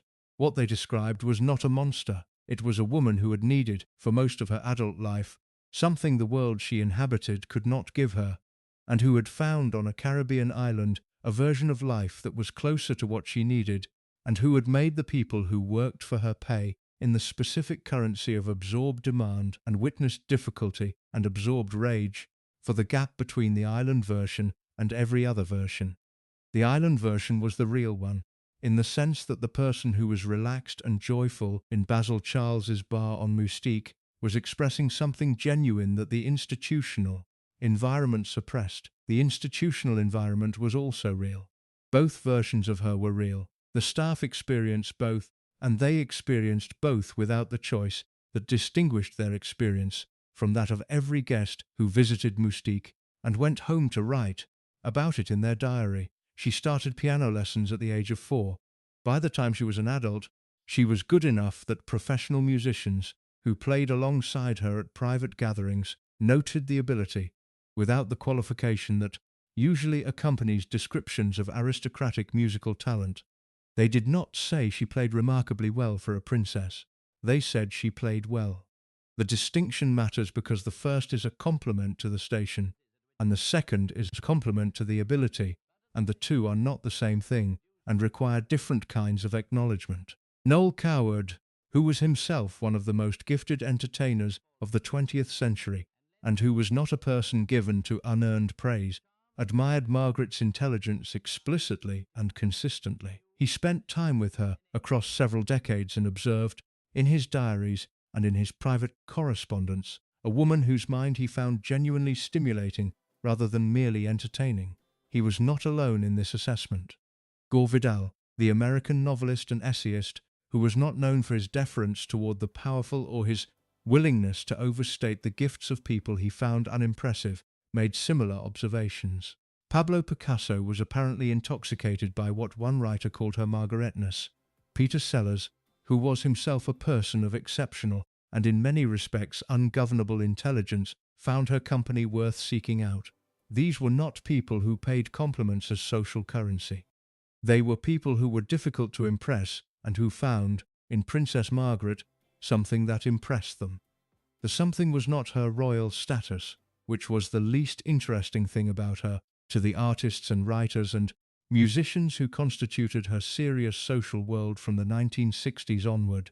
The something was the quality of her mind, the speed and precision of it, the wit that operated at a level that required a real target and produced a real effect, the musical intelligence that could hear a piece and reproduce its essential qualities by ear, the acting ability that the Windsor pantomimes had first revealed and that the West End production she directed in 1953 had subsequently confirmed as genuine rather than royal family grade. In 1953, the year of her sister's coronation, Margaret was chosen to direct a West End play called The Frog.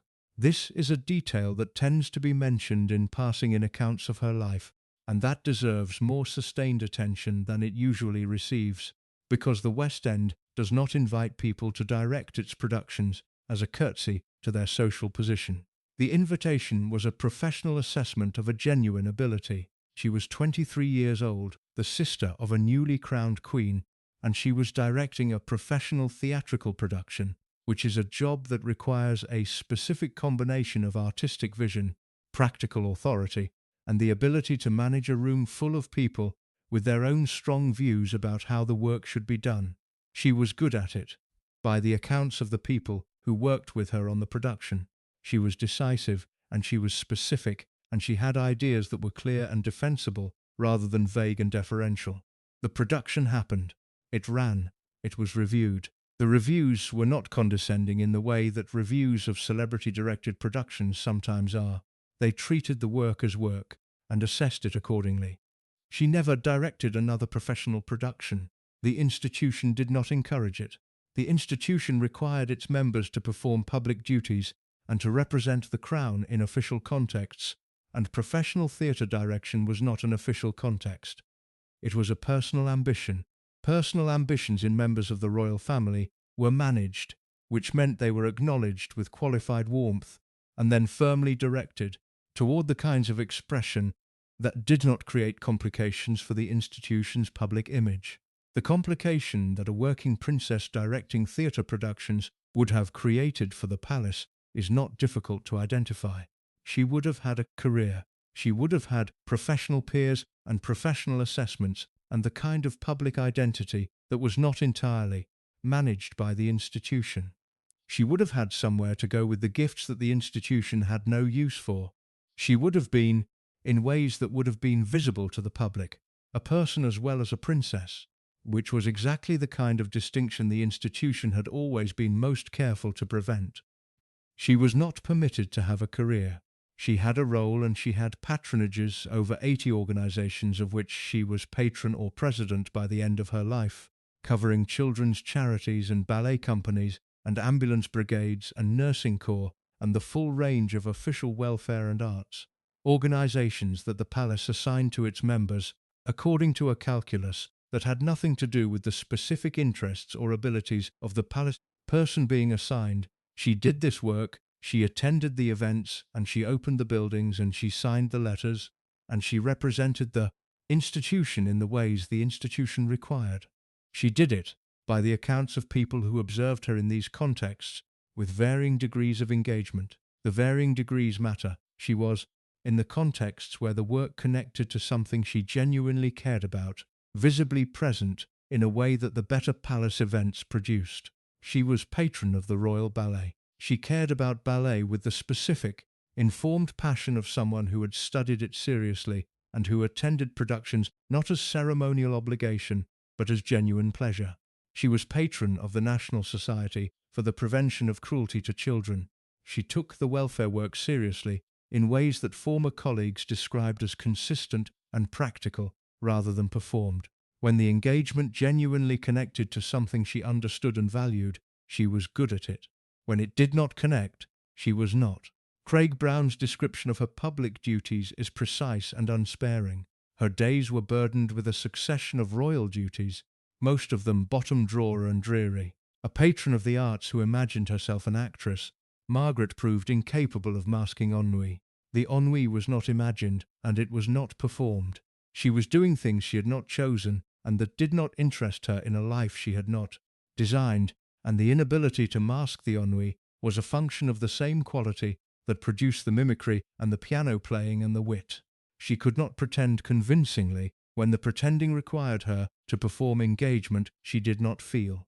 Her art historian friend Roy Strong spoke at her funeral in February 2002.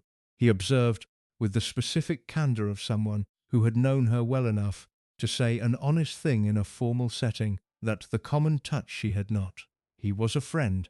He was not offering a criticism from a hostile position. He was offering an accurate description of a specific quality that was absent in someone whose public role required it to be present, and the absence of it was visible to people who attended the bottom-drawer official engagements, and who found themselves in the presence of a princess who was clearly somewhere else in her mind, even while she was physically present in the room.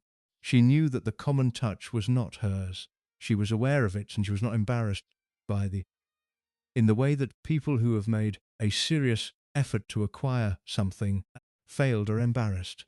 She had not made a serious effort to acquire it, because the acquisition would have required a performance of the kind of ordinariness that she did not possess, and that she considered, in the privacy of her own assessment of herself, beneath her.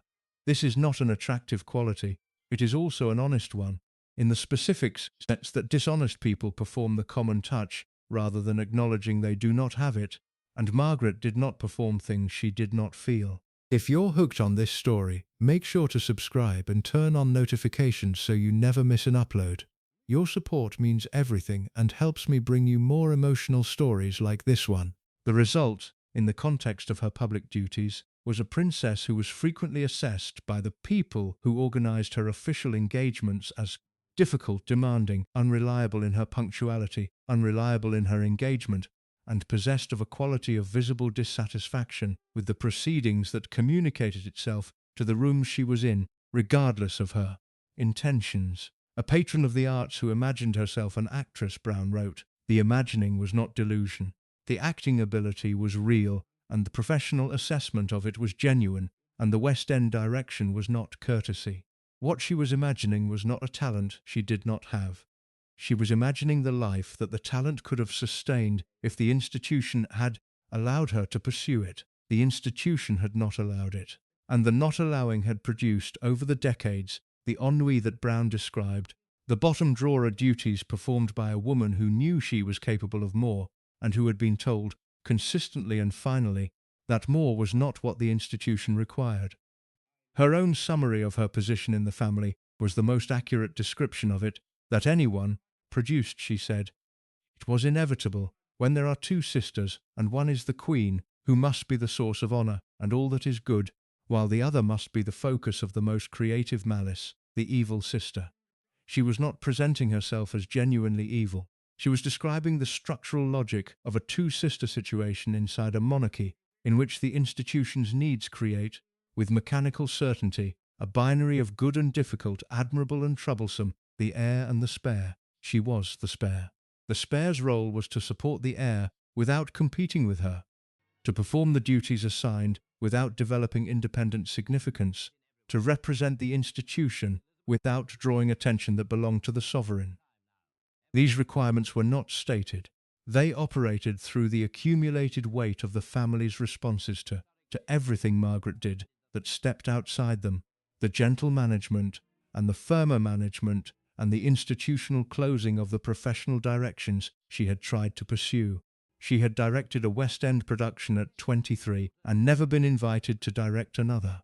She had demonstrated, at every pantomime from the age of 11 to the age of 14, a theatrical gift that professional observers found genuinely impressive. She had been a pianist since the age of 4 and had developed into an accomplished one. She had a mind that people like Noel Coward and Gore Vidal found worth engaging with seriously.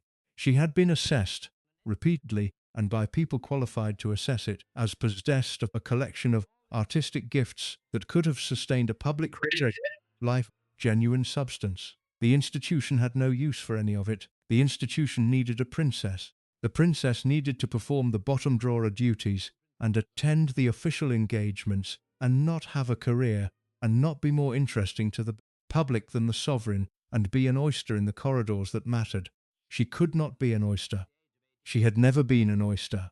The same quality that made her impossible to work for also made her impossible to fully contain, and the institutional effort to contain her produced, over the decades, the specific combination of frustrated brilliance and misdirected energy that the people who worked for her absorbed daily in the form of demands and rages and the instruction to face the wall. The staff were the available target.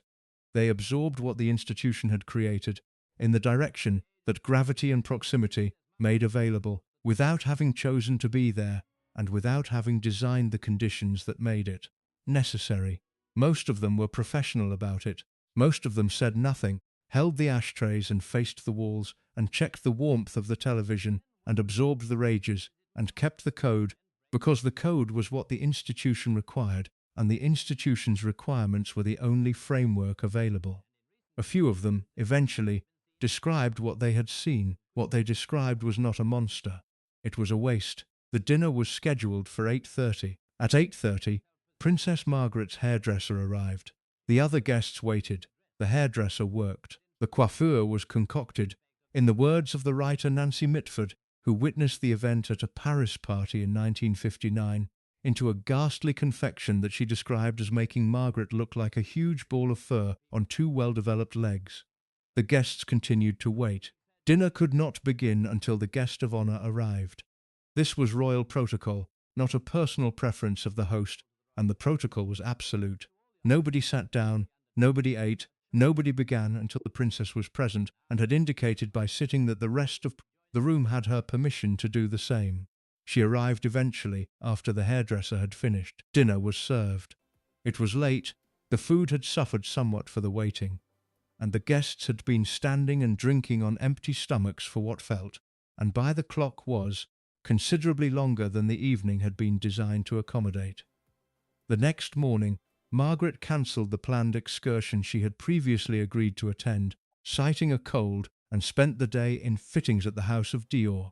The cold did not prevent the fittings. This was not an isolated incident. It was, by the accumulated testimony of the people who hosted her across the decades, a pattern consistent enough to constitute the defining feature of her presence at private social events. She arrived late. The lateness was not 15 minutes, the kind of lateness that social convention accommodates with good grace. It was measured in hours. One guest at a country house dinner described her arrival an hour before midnight for a dinner scheduled for 8.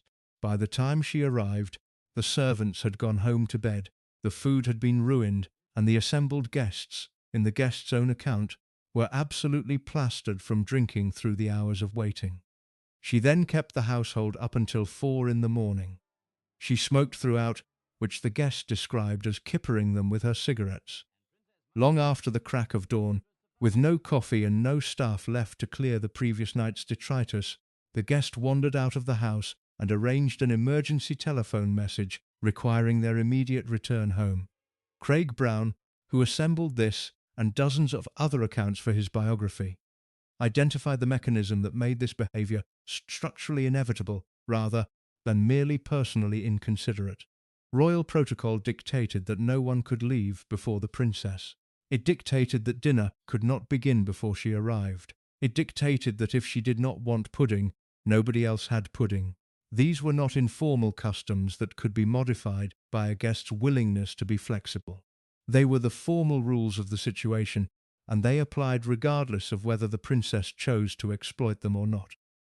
What Margaret did was choose to exploit them, not necessarily with deliberate malice, though deliberate malice cannot be entirely ruled out in specific instances where the behaviour was too precisely calibrated to the inconvenience it caused to be entirely accidental, but with the particular obliviousness of a person who had grown up inside a system that structured everything around her requirements, and who had, over the decades, absorbed that structure so completely that the alternative, the possibility that other people's dinners were scheduled for a reason, and that arriving 4 hours late was a problem rather than a privilege, had ceased to be fully visible to her. She was legendarily picky about food. She drank only bottled Malvern water, and she disparaged the dishes that her hosts had prepared with the openness of someone who had never been required to consider the feelings of the person who had prepared them. She seemed, Brown observed, to delight in making her superiority evident at all times. The delight was real. It was not performed for a hostile audience. It was the expression of a genuine sense of her own position relative to the people around her. And the genuineness of it was, in its own way, more uncomfortable than deliberate performance would have been, because deliberate performance implies an awareness of the alternative.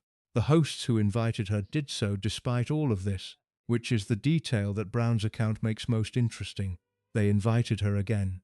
They competed for the privilege of having her at their gatherings. They told the stories about her bad behaviour at their previous gathering to the people they were inviting to the next one, and the stories themselves were part of the attraction. The connoisseurs wanted to see her getting uppity. Brown wrote, "It was what she did best. The high-handedness transformed as if by magic into anecdote. This is a dynamic that requires examination rather than simple condemnation, because it reveals something about the social world Princess Margaret inhabited that is more complicated than the straightforward critique of bad manners. The people who sought her company were not passive victims of her behaviour. They were participants in a system that had decided, for reasons partly to do with the genuine pleasure of her company at its best, and partly to do with the social capital attached to royal proximity, that the difficult dimensions of the experience were worth absorbing for the compensations it offered. The compensations were real. She was, when she was at her best, one of the most entertaining people in any room she occupied. The wit was sharp and specific, and occasionally devastating, and those who caught it rather than suffered it found it exhilarating. But the staff who managed the practical dimensions of these evenings were not participants in the same way. When she arrived at midnight for an 8 o'clock dinner, the people who had been working since early morning and who now faced a chaotic kitchen at midnight with cold food and a depleted household and a princess who expected to be accommodated regardless of the hour, were not choosing the experience. They were inside it because it was their job, and the job included everything the evening produced, including the 4 in the morning conclusion and the morning after debris, and the absence of any acknowledgement that the disruption had costs that were not their own to absorb. The public duties presented a different version of the same dynamic, and one that attracted considerably more public criticism in her lifetime than the private social behaviour, because the public duties were funded by the Livell list, and were therefore, in the direct sense, the work the public was paying for. Time magazine ran a piece about her in the early 1960s under the headline, "The Problem Princess." The piece was blunt in a way that British publications of the era were more cautious about being, noting that Britain's biggest complaint against Margaret was that she had all the expensive tastes of old-time royalty, but showed little appetite for the official duties by which a modern English princess was supposed to earn her salary. The Daily Mirror described her petulant decisions and personal insistences as raising the question of whether she should retire into private life. The Labour Daily Herald, responding to a palace announcement that she had accepted 16 public engagements over the following 5 months, ran the single-line editorial rejoinder, "How busy can you get?" The engagements she did perform were, by the accounts of people who organised them, characterised by a quality of visible distance that was distinct from the engaged presence the events were supposed to represent. When she opened a block of flats in Camberwell and told the assembled residents that she was delighted to be in Camberwell and to open this splendid block of flats, the documentary that later examined her life noted that she was fooling no one. The phrase she used was the phrase that had been written for her, or that the occasion had trained her to use, and the reality of what she felt about being in Camberwell and opening a block of flats was visible in every dimension of her presence except the words themselves. Helena Bonham Carter who played her in the Netflix series The Crown, and who had met her briefly in real life in the late 1990s, described her in terms that illuminate the public duties problem with some precision. She had a very low boredom threshold, Bonham Carter observed, and a very active mind. The observation was meant to explain something about the drinking, which Bonham Carter saw as a form of medication for the boredom. A lot of royal life is incredibly boring, she noted. This is accurate. The bottom drawer duties that Craig Brown described were, by any honest assessment, exactly as boring as the phrase suggests, and for a person of Margaret's intelligence and gifts, the boredom was not a mild inconvenience, but a sustained assault on the quality of attention she was capable of bringing to things that actually engaged her. The problem was not that she found official engagements boring. Many people find their professional obligations boring some or most of the time. The problem was that she could not conceal the boredom in the way that the role required. She had told her staff in Kensington Palace to face the wall in corridors, which was an extreme expression of the institutional hierarchy.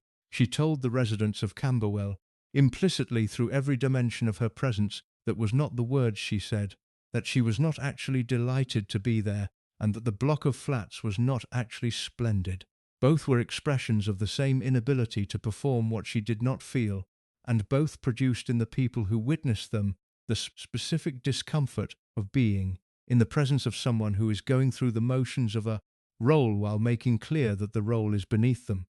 The staff who worked for her at Kensington Palace managed both versions of this. They managed the private version, the ashtray and the television testing, and the wall-facing instruction, which was the expression of the hierarchy in its most direct and daily form.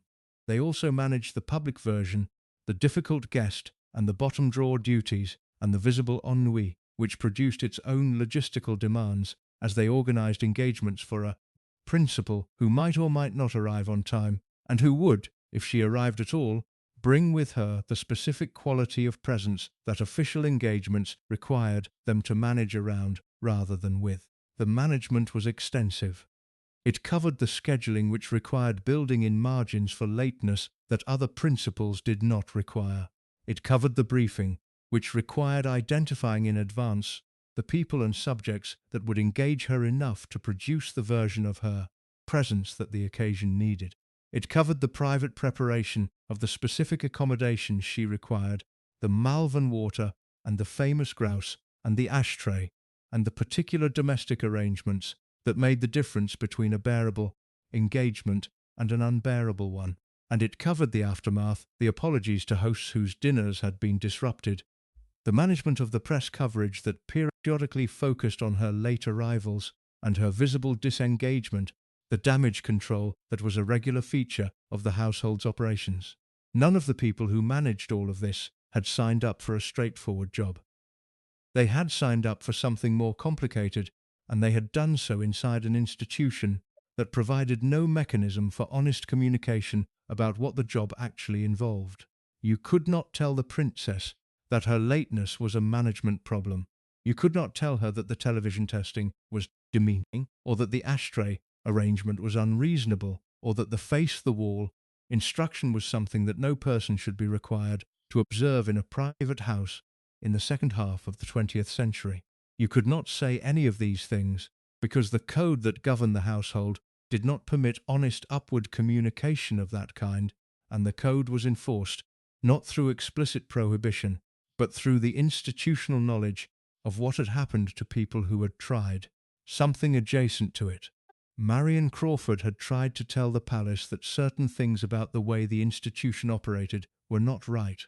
Marion Crawford's name had become a verb meaning betrayal. The staff who worked for Princess Margaret in the decades after 1950 knew what Crawfy meant.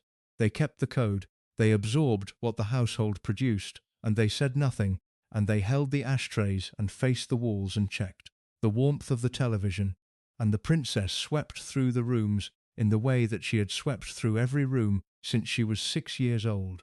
And the abdication had made the family's life what it was, trailing cigarette smoke and the specific quality of undirected brilliance that had nowhere adequate to go, demanding famous grouse and Malvern water, and the presence of someone within reach to hold the ashtray, arriving at dinner parties 4 hours late because the hairdresser had arrived at the scheduled dinner time, and protocol meant nobody ate until she had, keeping the room up until 4 in the morning, and then kippering them with cigarettes, and being, simultaneously, exactly what the connoisseurs had come to see. The staff went home when she finally let them leave. They were not the connoisseurs.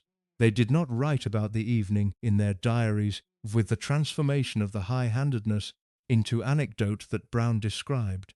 They went home and they did not say anything because the code held, and the code was everything. And in the morning they came back, and the ashtray was in its place, and the Malvern water was cold, and the television was waiting to be tested for warmth, and the corridor was ready for the instruction. Face the wall. Look down. She was 54 years old when they removed part of her left lung in January 1985. The procedure was described in the official statement as the removal of a small area that had been tested for cancer. The test came back negative. The cancer that had killed her father in 1952, after his own lung surgery the previous year, was not what they found in the tissue they removed from his younger daughter. What they found was benign. She was not dying of cancer. She was surviving it in the technical sense that a negative result permits. She did not stop smoking after the operation. She cut back, by some accounts, to 30 cigarettes a day, which was described as a significant reduction from the 60 she had been smoking at the height of her habit, a figure that, if accurate, represents a rate of consumption that belonged to a different category entirely from ordinary heavy smoking. She had been smoking since she was a teenager.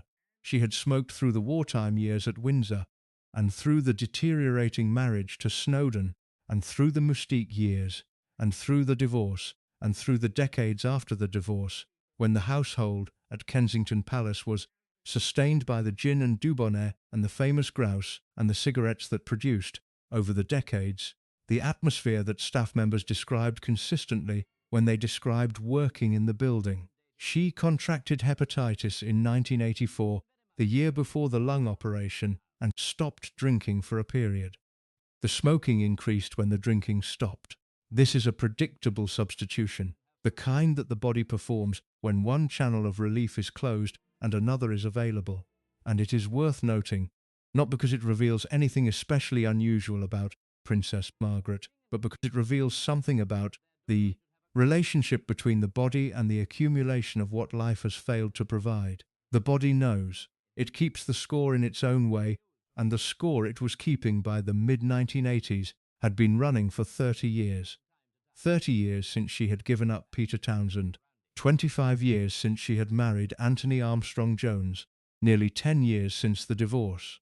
The cigarettes and the drinking were not simply bad habits in the way that bad habits are treated in health advice as lifestyle choices that the person making them could straightforwardly reverse with sufficient motivation. They were the instruments of a person managing a pain that had no other adequate outlet, and the management had been going on long enough to have produced its own damage that was now superimposed on the original damage in ways that were becoming difficult to separate. She resumed drinking after the hepatitis resolved. The smoking eventually stopped, according to most accounts, after she was hospitalized with pneumonia in 1993. She was 62 years old. She had been smoking for the better part of 5 decades. The lungs that had already contributed part of themselves to the operating table in 1985 had been carrying the load of those decades, and the load had consequences that the cessation, however genuinely maintained, could not fully reverse. The first stroke came in February 1998. She was 67 years old, and she was on Mustique, which had been her refuge for 30 years, the place where the institutional constraints of her London life could not follow her, and where she had been, by every account of the people who knew her there, genuinely more herself than anywhere else. She collapsed during a dinner with friends at Les Jolies Eaux. She was found to have had a mild stroke. The word mild is the medical qualifier that means the damage was real but the immediate consequences were not catastrophic, that the person survived with faculties substantially intact, that the prognosis allowed for something other than immediate decline. She survived. She returned to London. She continued the reduced version of her public duties that her health had already been constraining for some years. The bottom drawer engagements performed with the visible ennui that had always characterized her official appearances, but that now had an additional dimension of physical fragility that the ennui had not previously carried. She was still in the company that suited her, recognizably herself. The wit remained, the musical intelligence remained, the quality of attention that she brought to conversations that engaged her was still present in ways that the people who saw her in her final years described with a specific kind of sadness, the sadness of watching something exceptional operating inside a body that was failing to sustain it. The bathtub accident happened in 1999, the year after the stroke. She was at Moustique again, at Les Joliot, in the house that had been her happiest place for 30 years. The thermostat on the bath had malfunctioned, the water was scalding hot. She stepped in and was unable to get out, and the scalding water burned her feet severely enough that the injury affected her mobility for the rest of her life. She required assistance when walking. She was sometimes confined to a wheelchair. The house that had represented freedom became the site of a helplessness that the institution of her body had been building toward across the decades, of cigarettes and gin. There is something almost unbearably precise about the location of the accident. Moustique was the place where she had been most free. It was the place where the constraints of the royal household and the failed marriage and the institutional management of her gifts and the face-the-wall instructions and the bottom-drawer duties could not reach her.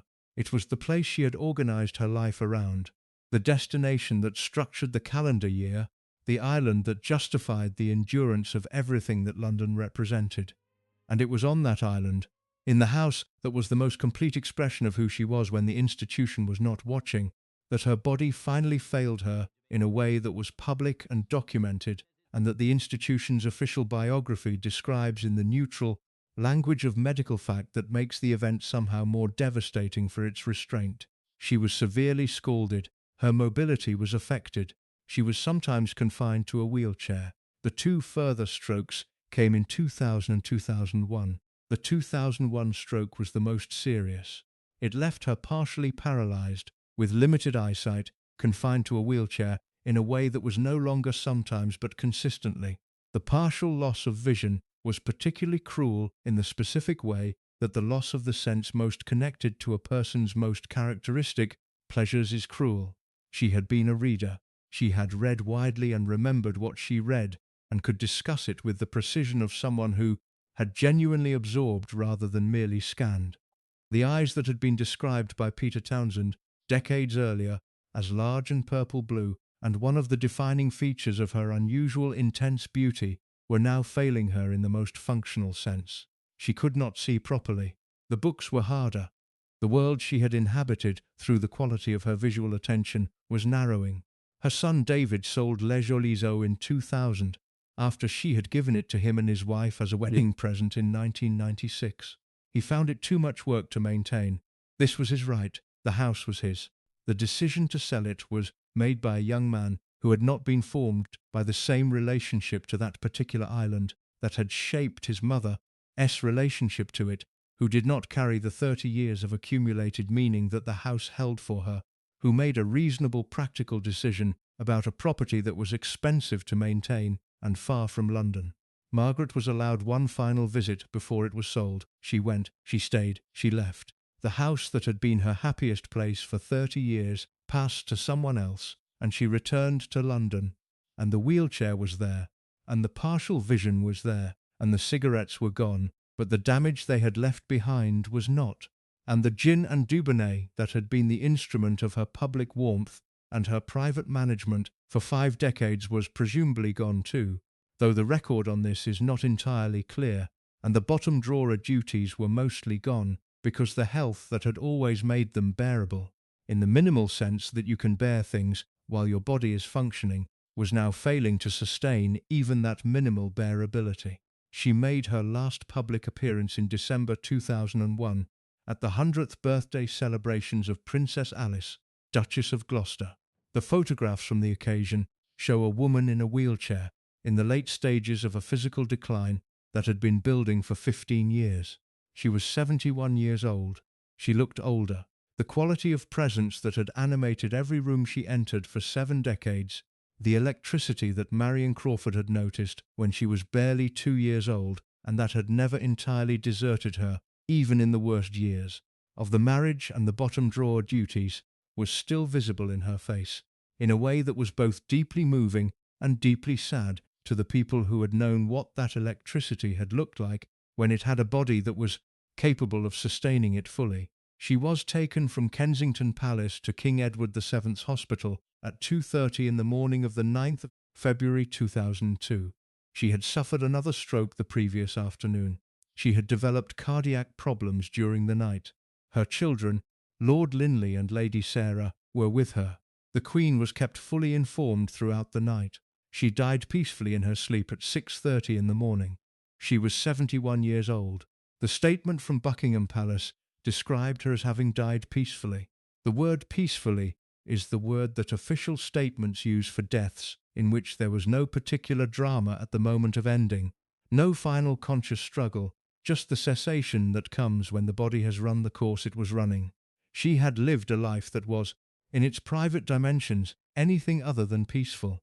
She had given up the man she loved. She had been married to a man who left lists of reasons why he hated her in places where she would find them alone. She had been brilliant in ways the institution had no use for, and had expressed that brilliance in the directions available to her, which included the parties, and the late nights, and the famous grouse, and the cigarettes, and the face-the-wall instruction, and the television testing, and the ashtray demands, and the 4 in the morning conclusions to dinners that had been scheduled for 8, and the decades of performing bottom drawer duties with visible ennui in rooms she had not chosen and would not have chosen. She died peacefully. The staff who had worked for her across the 4 decades of her Kensington Palace household were not with her. They had kept the code. Most of them had said nothing in the way the institution required, and the silence they had maintained was, in its own way, a form of loyalty to the woman they had served, not loyalty to the institution which had created the conditions that made the silence necessary.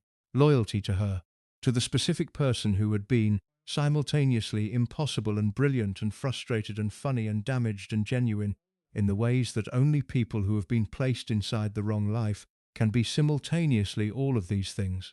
She was 71 years old. She had started piano lessons at 4. She had been the best actress in the Windsor Castle pantomimes. She had directed a West End production at 23. She had been told, again and again, and in the various ways that the institution told these things, that none of it was required. She died at 6:30 in the morning on the 9th of February 2002. And the official statement said peacefully, and the word did the work that official statements use words to do.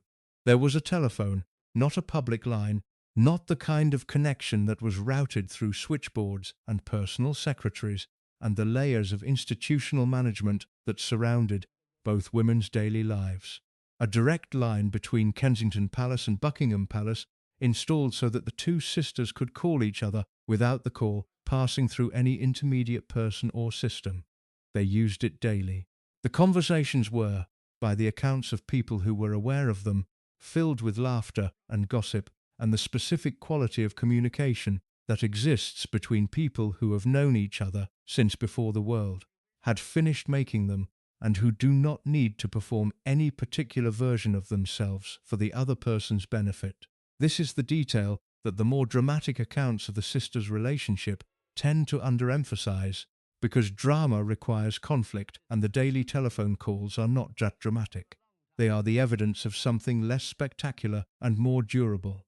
A genuine bond between two people who happen to be sisters and happen to be royals, and who, in the specific privacy of a direct telephone line, were simply Lilibet and Margot, which were the names they had used for each other since childhood, and which carried the full weight of the shared history that those names contained. Elizabeth envied the freedom Margaret had. This is the account of people who observed the sisters closely across the decades, and it is credible in the specific way that envy between siblings who occupy structurally different positions is always credible. Elizabeth had the crown and everything the crown required, the daily red box and the weekly audience with the Prime Minister and the sustained, unavoidable publicity of a woman who was simultaneously the head of state and the head of a family and the head of an institution, and who could never, in any public context, simply be herself. Margaret had, by comparison, the freedom of the secondary position, the freedom to go to Moustique, to have the late parties, to cultivate the artists and musicians and eccentrics who constituted her serious social world, to be interesting in ways the sovereign's role did not permit. Margaret envied what Elizabeth had. This is the account of the same observers, and it is equally credible. Elizabeth had Philip, a marriage that was, for all its complications, a genuine partnership with a person of comparable intelligence and comparable stubbornness who had chosen her. Elizabeth had children. Elizabeth had the crown itself, which Margaret had not wanted in any abstract sense, but which represented, in the institutional logic both of them had been raised inside, the primary thing, the purpose toward which the whole apparatus of the family was oriented. Margaret was the secondary thing. She had always been the secondary thing. The secondary thing carries its own kind of pride, but it carries it alongside a specific and unavoidable awareness that the pride is for the position, rather than for the person, and the position is not the first one.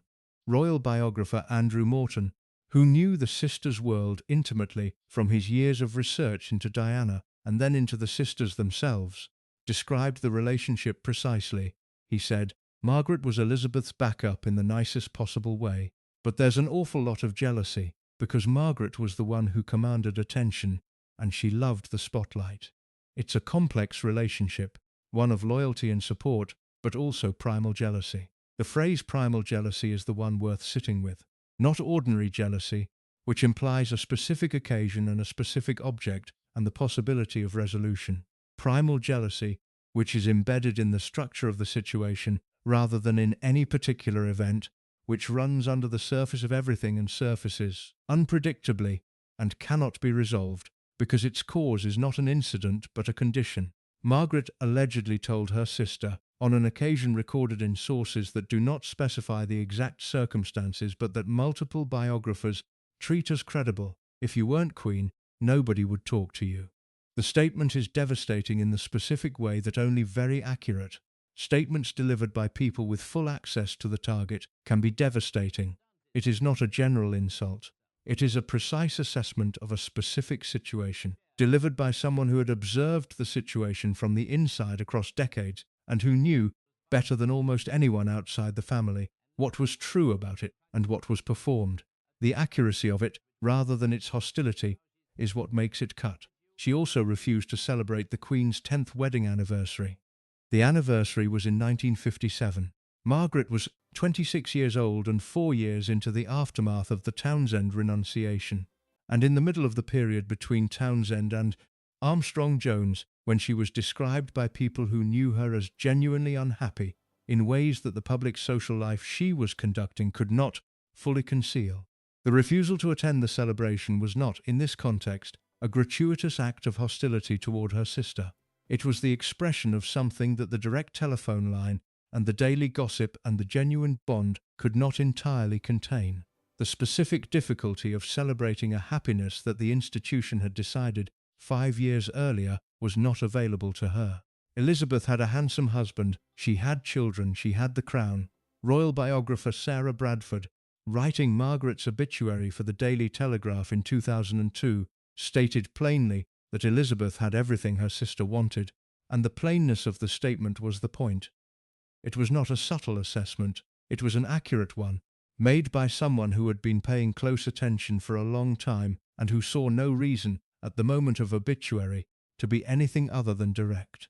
The sisters navigated this structural situation across the full span of their adult lives, and the navigation was, by the available evidence, more successful than the structural conditions might have predicted. The direct telephone line was evidence of that success. The daily conversations were evidence of it. The fact that they maintained, through the Townshend crisis and the failed marriage and the divorce and the Moustique years and the declining health and the daily press coverage that treated Margaret's difficult behaviour as a source of national entertainment, a relationship that both of them appear to have found genuinely sustaining, is evidence that the bond between them was real in ways that the institutional complications could not entirely negate. But the institutional complications were real too, and they operated in specific moments, in ways that the daily telephone calls could not absorb. The Townsend decision was the most significant of these, and it is the moment in the sister relationship that everything else ultimately reflects back to. Elizabeth, as Queen, had the constitutional authority to have allowed or denied the marriage. The Royal Marriages Act of 1772 required members of the royal family under the age of 25 to have the sovereign's permission to marry. Margaret was 24 when the Townsend situation reached its public crisis in 1953, and she was 25 when she made her final decision in October 1955. The documents released to the National Archives established that a path forward existed under which she could have married Townsend while retaining most of her royal position, if the Queen had chosen to support it. The Queen did not choose to support it. She did not oppose it with the directness of a formal prohibition, which might have been easier for Margaret to resist or to blame explicitly. Managed the situation with the institutional caution that the Crown required and the personal caution that her own character produced, making clear through the mechanisms available to her that the marriage was not something the institution could accommodate, while never quite being the explicit source of the prohibition, in a way that would have required Margaret to direct her response toward the person making the decision. This is the dynamic that the sisters' relationship contains, and that the daily telephone calls and the genuine warmth could not fully resolve. Elizabeth made the decision, or participated in making it, in the institutional way that decisions of that kind were made, through pressure and management, and the deployment of the institutional apparatus rather than through direct personal statement. Margaret lived with the consequences. The consequences lasted 47 years, from October 1955 to February 2002. The daily telephone calls ran through all of them. The relationship maintained across those 47 years was not the relationship that would have existed if the decision had gone differently. It was the relationship that exists between two people who love each other and who live simultaneously with a specific and irreversible moment in which one of them had the power to change the other's life and chose, for reasons that were partly institutional and partly personal, not to. The love was real. The moment was also real. Both of them lived inside both of these facts for the rest of their lives, and the daily telephone calls were partly an expression of the love, and partly an expression of the sustained effort required to maintain a relationship in the presence of something that neither of them could fully acknowledge directly. Margaret had said, in an interview given at some point in her adult life, that in their family they did not have rifts. They had a jolly good row, and then it was all over. She added that she had only twice ever had a real argument with her sister. She did not say what they had argued about. The not saying is the most honest thing in the statement.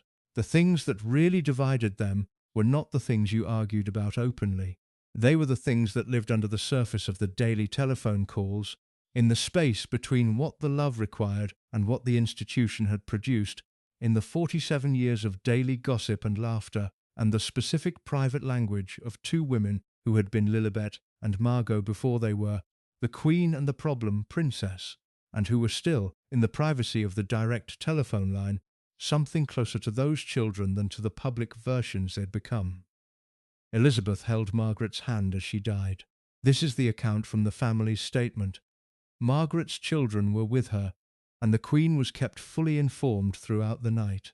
The final hours of Margaret's life were not spent alone. The sister, who had been the source of the daily laughter and gossip, was there at the end, and whatever the institutional history contained, the end of it was the sisters together, which was where they had started, in the nursery at 145 Piccadilly, before the abdication had changed everything, and Lilibet had become the heir, and Margot had become the other one. The Queen lost her only sibling that morning. She was 75 years old.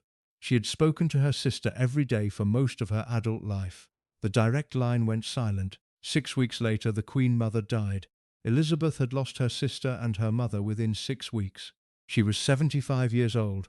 She had spent the previous weeks managing the country's grief for Margaret, and the country's grief for the Queen. Mother and her own grief for both of them, in the way the institution required, with composure, with the public face maintained, with the warmth directed outward and the private reality kept in the separate compartment, where the institution had always expected it to stay. The direct line was silent. The daily conversations that had been a highlight of her day, the ones in which she could truly be herself, were gone. The person on the other end of them was gone. The phone sat in Buckingham Palace in the way that objects sit when the person who gave them meaning is no longer there to use them. She had been Lilibet before she was the Queen. Margaret had been Margaret before she was the problem princess.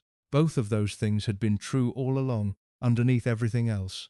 The Queen's Golden Jubilee was also that year, 2002, the year she lost her sister in February and her mother in March, and was expected, in June, to stand on the balcony at Buckingham Palace and wave to the crowds who had come to celebrate 50 years of her reign. She did it. She waved. The balcony appearance happened, and the crowds were enormous, and the celebration was genuine, and the nation expressed its affection for the institution and the woman who had sustained it across half a century. She stood on the balcony and she waved, and the sister, who had been on that balcony with her for most of her life, who had been the second figure in the family photographs and the second voice in the family broadcasts and the daily caller on the direct line, was not there.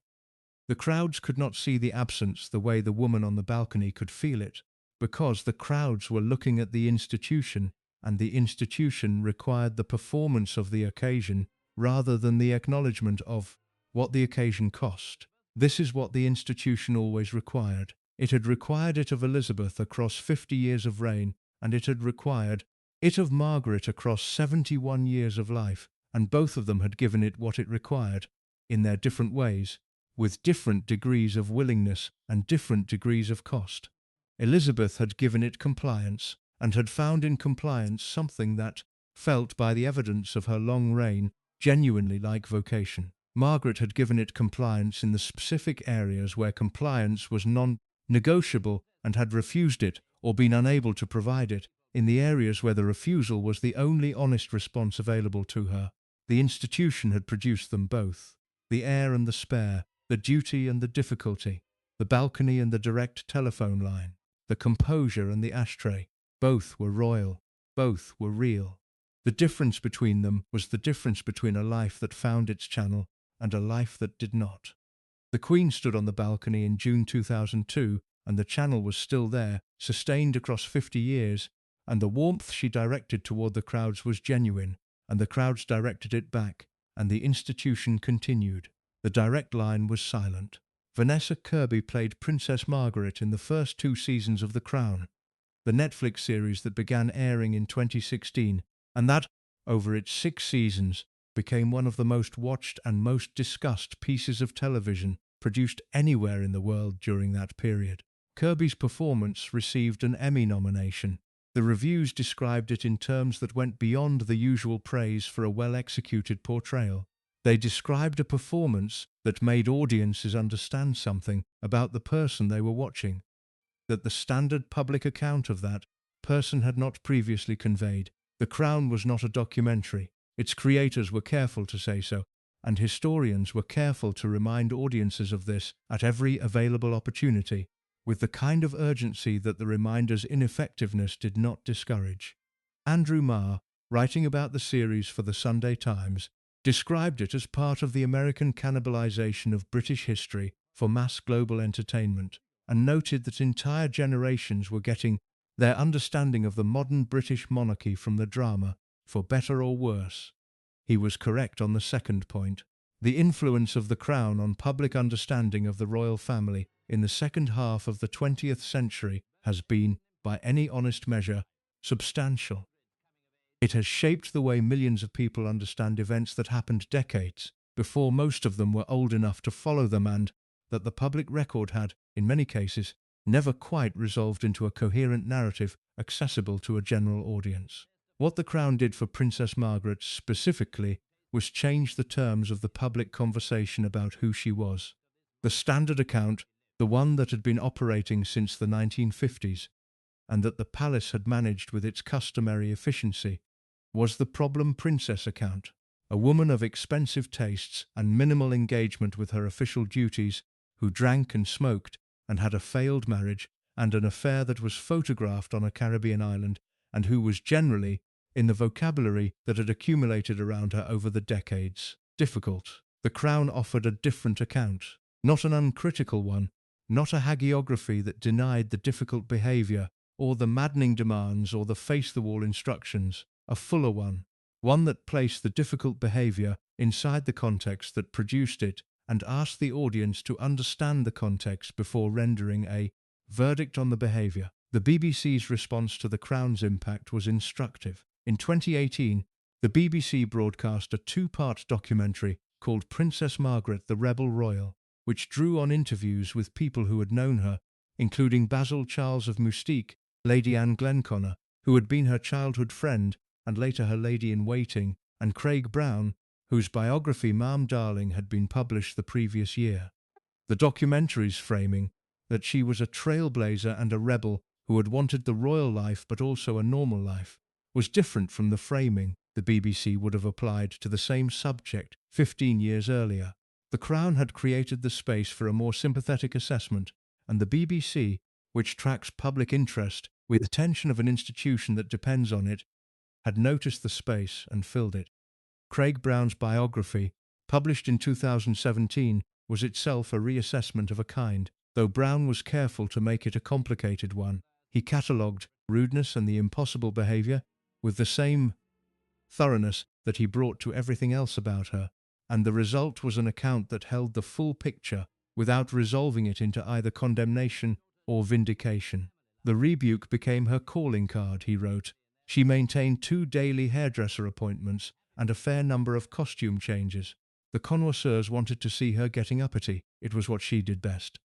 At her 2002 funeral, art historian Sir Roy Strong observed, "The common touch she had not, and he was a friend." Brown added, "It was almost as though, early in life, she had contracted a peculiarly royal form of Tourette's syndrome, causing the sufferer to be seized by the unstoppable urge to say the wrong thing."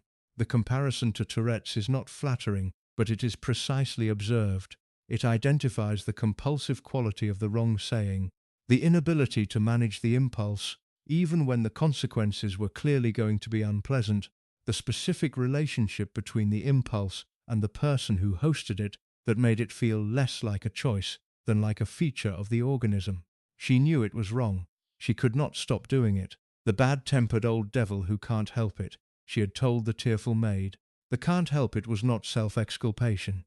It was the genuine assessment of a person who had tried, at various points, to help it, and who had not succeeded, because the conditions that produced it had not changed.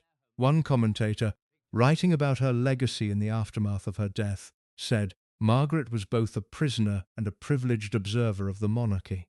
She embodied the glamour that the Crown often tries to project, but also the deep personal sacrifices required to sustain it." The formulation is useful because it holds the two things that the standard account has always tried to separate. The prisoner and the privileged observer are not opposing categories. They are the same person viewed from two different angles, both accurate, neither complete without the other. The staff who worked for her were participants in both dimensions of this. They worked for the privileged observer, and they absorbed the consequences of the prisoner. The famous Gruce and the Moustique holidays and the Kensington Palace parties were expressions of the privilege. The face-the-wall instructions and the ashtray demands and the television testing were expressions of what the privilege was sitting on top of, the specific quality of contained, redirected frustration that is the prisoner's primary contribution to the household atmosphere. The reassessment that the Crown initiated and that various subsequent documentaries and biographies have continued has not reached a settled verdict. It probably will not reach one, because settled verdicts are the product of simple stories, and Princess Margaret was not a simple story. She was a person who had been placed in a situation she had not designed and had responded to it with the combination of genuine gifts and genuine damage that the situation produced, and the response had costs for the people closest to her that the reassessment has tended to note and contextualize rather than excuse. But contextualizing is not excusing. The maid who was told to face the wall deserved better. The staff who held the ashtrays and absorbed the rages were not obligated to accept what they absorbed as a necessary consequence of working in a difficult household. The contextualization matters because it tells the truth about where the difficulty came from. The institution produced conditions. The conditions produced a person. The person produced demands. The demands were met by people who had not been consulted about the conditions the institution had created. The chain of causation runs from the abdication crisis in 1936 to the face-the-wall instruction in the 1950s and beyond, and none of the people in the chain had designed the chain. The institution had designed it by creating the structural position that required one daughter to be the heir and one to be the spare, by denying the spare the channels that her gifts required, by managing her personal life in ways that served the institution's requirements rather than her own, by providing the princess with the privilege while withholding the purpose, and by maintaining the code that required the people closest to the resulting frustration to absorb it in silence. The reassessment has been slow and partial, and has not produced anything resembling a formal acknowledgement from the institution that it played a role in creating the person it subsequently asked its staff to manage. The institution does not produce these acknowledgements. The institution continues, and the people who were inside it carry what they experienced in the way that people carry things that have been shaped by powerful forces they did not choose. The staff carried it. Most of them said nothing for decades. Some of them, eventually, described what they had seen. What they described was consistent, specific and honest, and what it showed was not a monster but a waste, not a villain but a person, not the problem princess of the standard account, but something more complicated and more human than the standard account was designed to contain. The connoisseurs wanted to see her getting uppity. It was what she did best. What the connoisseurs could not see, from their position as guests who had chosen the experience, was what the getting uppity looked like from the position of the people who had not chosen it. The people who cleaned up after the 4 a.m. conclusions and held the ashtrays and faced the walls knew what it looked like from that position. They knew it daily for years, and they kept the code, and the code kept their knowledge private, and the reassessment has only partially recovered what they knew from the silence they were required to maintain. The fuller story is still being assembled. It is being assembled from the accounts that have emerged in the years since Margaret's death and Snowdon's death and the deaths of the people who were present in the household during the decades when the code held most firmly. The assembly is incomplete. It will remain incomplete. Some of what happened in those rooms and corridors will not be recovered because the people who could have described it chose the silence, or were required by the silence, or simply took what they had witnessed with them when they went, in the way that people take things with them that do not have anywhere else to go. What has been assembled is enough to say with some confidence that the standard account was insufficient, that the difficult behaviour came from somewhere real, that the somewhere real was the institution that simultaneously produced and condemned the behaviour it had created the conditions for, that the staff who absorbed the daily consequences of those conditions were neither the authors of the situation nor the appropriate recipients of its costs, and that the person at the centre of it was, beneath everything else, a woman whose gifts were real and whose life had not found adequate use for them, and who died in a hospital bed at 6:30 in the morning while her sister was kept fully informed throughout the night. The reassessment continues. The direct line is still silent. There is a specific kind of cultural reassessment that happens when the subject of it has been dead long enough that the people who knew them are either gone themselves or old enough to speak without the constraints that proximity imposed. The reassessment of Princess Margaret has been running for roughly 2 decades now, and it has produced a picture that is materially different from the one that was dominant during most of her lifetime and in the years immediately following her death.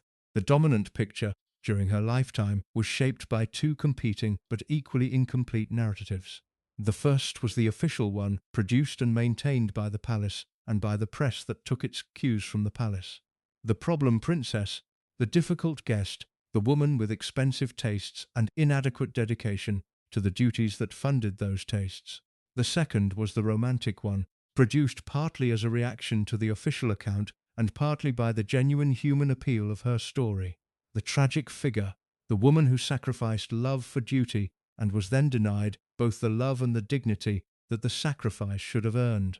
The Crown leaned heavily toward the second narrative, as drama tends to do, because the second narrative has the shape that audiences find emotionally engaging: the undeserved suffering, the thwarted potential, the institution as antagonist. The fuller picture requires holding both narratives simultaneously and adding a third one that neither the official account nor the romantic one has been particularly interested in: the account of the people who worked for her. This account is not romantic. It is not concerned primarily with the tragedy of the spare or the glamour of Mystique or the piano at 3 in the morning. It is concerned with the daily texture of a household organized around a person whose frustration had no adequate channel and whose position gave her the authority to direct that frustration wherever she chose. It is the account of the ashtray and the television and the corridor and the face-the-wall instruction, and it does not cancel the romantic account or confirm the official one. It sits alongside both of them in the space that neither of them occupied, and it tells a truth that the fuller picture requires. The people who provided this account did so carefully, and in most cases without apparent malice. They were not producing a hit piece. They were answering questions about what their working experience had been like, and their answers were consistent with each other in ways that the consistency of experience produces rather than the consistency of coordinate narrative. They had all worked in the same household, and they had all found it demanding in the same specific ways, and the specific ways they described were recognizable as expressions of the same underlying conditions that the fuller picture, assembled from multiple angles, consistently reveals. What the fuller picture shows is an institution that produced, with mechanical reliability, the conditions for exactly the kind of harm it then spent decades managing and excusing: the spare position, the denied career, the managed marriage, the cancelled professional ambition, the bottom-drawer duties performed under surveillance for an audience that expected deference and received ennui.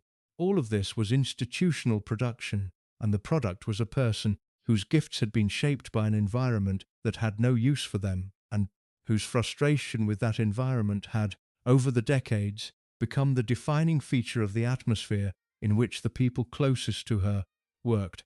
The institution has never examined this chain of causation in any serious or public way. It does not examine these things, it manages them, which is the institutional alternative to examination, and the management produces the official account and the code and the silence and the periodic reassessment by outsiders who are working with less than the full record, because the full record was never made available and in certain cases has been actively reduced. Princess Margaret was both the product of this management and one of its most vivid illustrations.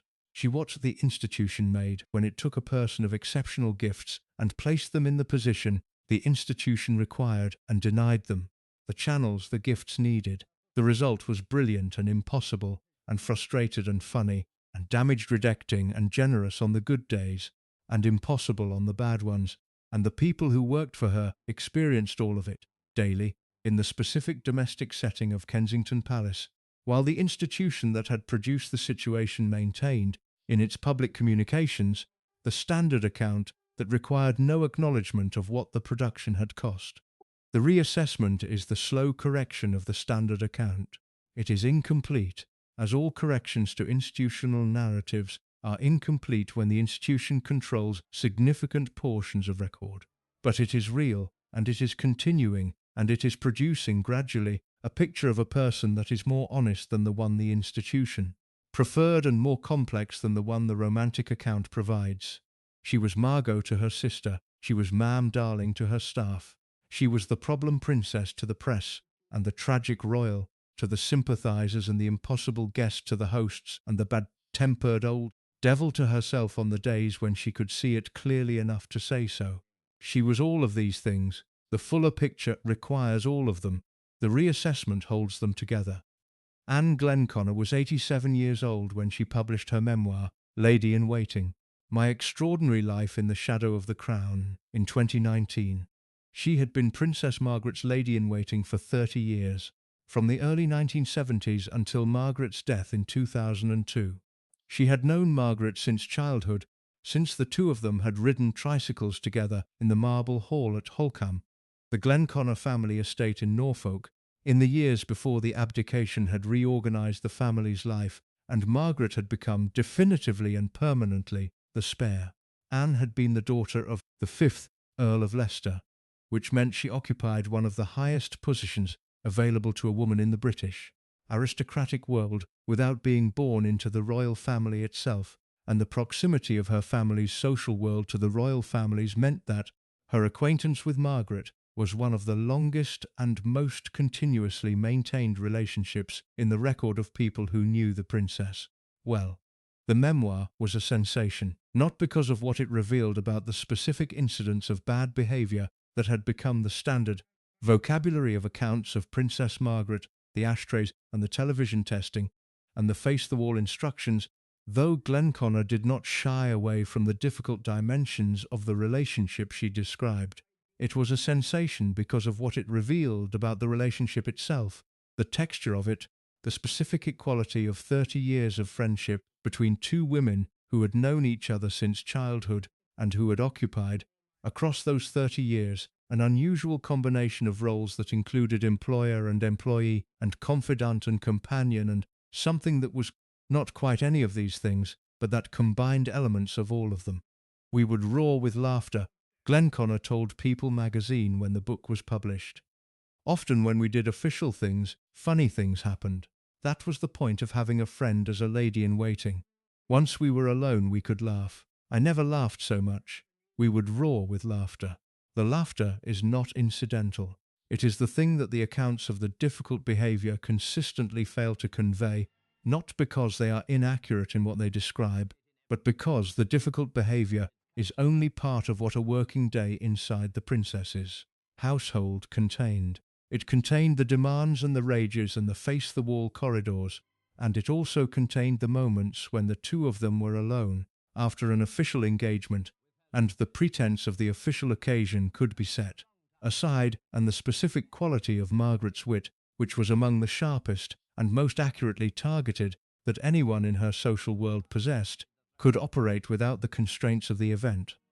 The laughter happened in that space. Glenconner described it as something she had never experienced with anyone else in the same way, and the description was consistent with what many people who had known Margaret at her best described, a quality of shared hilarity that was inseparable from the precision of the wit that produced it. This was the dimension of the experience that the maid who was told to face the wall did not have access to. She encountered the corridor and the instruction and the tears when she muddled something, and the apology that followed, and what she did not encounter, because her role was not the role that Glenconner occupied, was the private Margaret, the one who played piano at 3 a.m. and roared with laughter in the car after official engagements and told Glenconner, during a terrifying thunderstorm on a flight to America, that there was no point worrying because they would either die or they would live, and that was that, but she thought perhaps they ought to have another drink. The drink in the thunderstorm story is revealing for reasons beyond its charm. It reveals a version of Margaret under pressure that was the opposite of the version the difficult behaviour produced. Under institutional pressure, in the drawing rooms and the corridors of Kensington Palace, and the official engagements, and the formal social occasions, the pressure produced the imperious dissatisfaction and the redirected frustration and the demands. Under a different kind of pressure, the physical kind, the kind that reminded you that death was an actual possibility, and that the distinctions of rank and role and the face-the-wall instructions were irrelevant to whether the plane stayed in the air, she produced something else entirely. Calm, wit, the specific quality of nerve that her father had shown during the Blitz, the ability to hold the surface steady when the situation beneath it was genuinely frightening. She was her father's daughter in this specific way. George VI had been a man of considerable anxiety in ordinary circumstances, who found under genuine pressure a steadiness that the ordinary circumstances did not produce. Margaret had the same quality, available under the same conditions, expressing itself in the same direction, toward the person who was frightened beside her, with the specific calm of someone who had decided that there was no useful response to genuine danger except to acknowledge it and refuse to be unmanned by it, and suggest another drink. Glenconnor's account of the 30 years illuminated something that the standard accounts of the difficult behaviour had consistently underweighted: the specific daily reality of what it meant to occupy the position of lady-in-waiting to Princess Margaret was not simply the position of absorbing the demands and the rages and the institutional hierarchy in its most direct domestic expression. It was also the position of being inside the relationship, which was a relationship of genuine warmth and genuine intimacy and genuine shared history, and which produced, alongside the difficult dimensions, the roaring laughter and the thunderstorm calm and the 3 in the morning piano playing and the specific quality of being known by someone in ways that most people in most relationships are not known. The distinction between Glenconnor's position and the position of the maid who was told to face the wall is important and is not adequately captured by saying simply that Glenconnor was a friend and the maid was a servant. The distinction is more structural than that. Glenconnor was inside a relationship that had a personal dimension, that was conducted in the private spaces of the household as well as the official ones, that allowed for the specific intimacy of two people who had been riding tricycles together since childhood and who had watched each other's lives unfold across 5 decades. The maid was inside a role which had no personal dimension, which was conducted entirely within the official hierarchy of the household, and which required her to perform functions for a principal whose private self she was not permitted to encounter. This distinction produced 2 entirely different experiences of the same person. Glenconnor experienced a person of exceptional wit and genuine warmth and the specific kind of friendship that produces roaring laughter. The maid experienced the corridor and the instruction. Both experiences were real. Both were expressions of the same person in different contexts.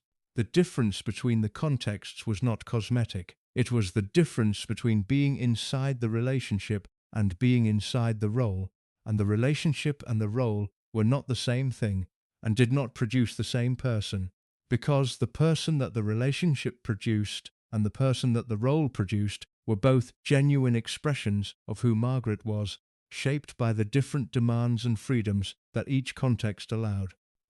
The staff who worked in the household across the 4 decades of Margaret's residence at Kensington Palace occupied positions that ranged across this spectrum. Some of them were closer to the Glenconnor end of it, people whose specific roles or whose specific qualities or whose specific histories with the household gave them access to more of the private person than the standard staff relationship permitted. Some of them were closer to the maid's end, people whose roles were defined by their functions rather than their relationships, whose experience of the household was shaped primarily by the official hierarchy and its demands. Most of them were somewhere between these poles, experiencing enough of both dimensions to understand that the difficult behaviour and the genuine warmth were not contradictory versions of the same person but simultaneous expressions of the same character in different contexts. What Glenconnor's memoir did for the public understanding of Princess Margaret was make the private dimension visible in a way that the standard accounts had not managed. It did not excuse the difficult behaviour. Glenconnor was not in the business of excusing it, and she was too honest about the 30 years she had spent inside the relationship to pretend that the roaring laughter was the whole of it. But it placed the difficult behaviour inside the larger context of a person, not just a position or a public image or a cautionary tale about a privileged woman who failed to manage her privileges appropriately. A person with all the specificity and contradiction and genuine warmth and genuine damage that persons contain when they have been shaped by the conditions that produced Princess Margaret. The other people who stayed, the staff who remained in the household for years rather than weeks, who absorbed what the household required and maintained the code, and found ways to manage the demands that the less experienced staff found intolerable, had their own versions of this understanding. They had seen enough of the private person across the years of sustained proximity to understand that the difficult behaviour was not the whole of what they were working inside. They had their own versions of the roaring laughter, perhaps not the same laughter that Glenconnor described, which was the laughter of a friendship that spanned decades and was conducted between equals in the social sense, but something adjacent to it. The specific quality of knowing a difficult person well enough to understand where the difficulty came from and to find, within that understanding, a way of being inside it that was not simply the daily absorption of what the role required. These were the people who stayed. They stayed for reasons that were partly practical, partly habitual, and partly something harder to name. The specific kind of attachment that develops between people who have shared years of proximity in an intense domestic setting, regardless of the hierarchy that structures the setting. The attachment was not the same as the friendship that Glenconner described, because the hierarchy was real and it shaped everything, including the attachment. But it was also not simply professional loyalty in the abstract sense.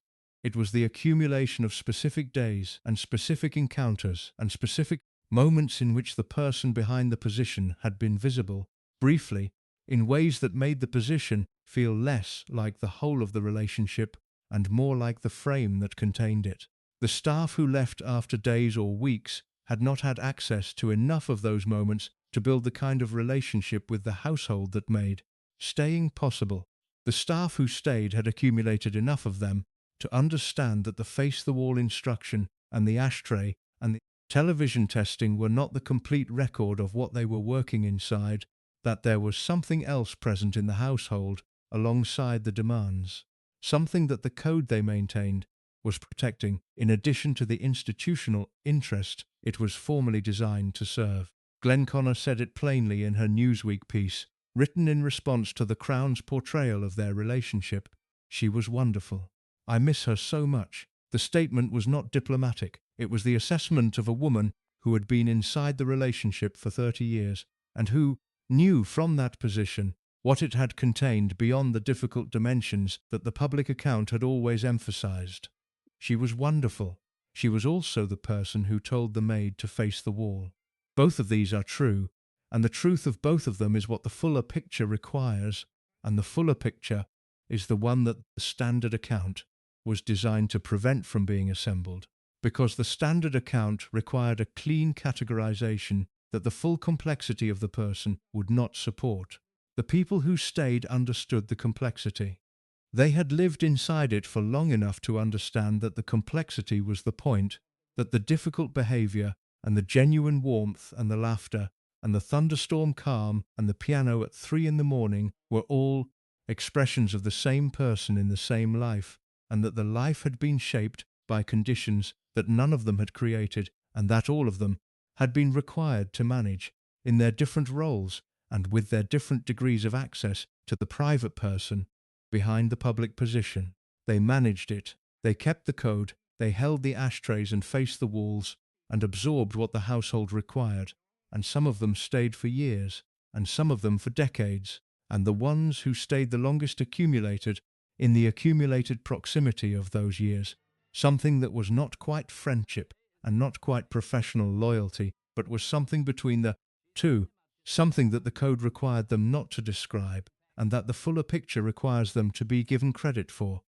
She was wonderful, Glenconner said.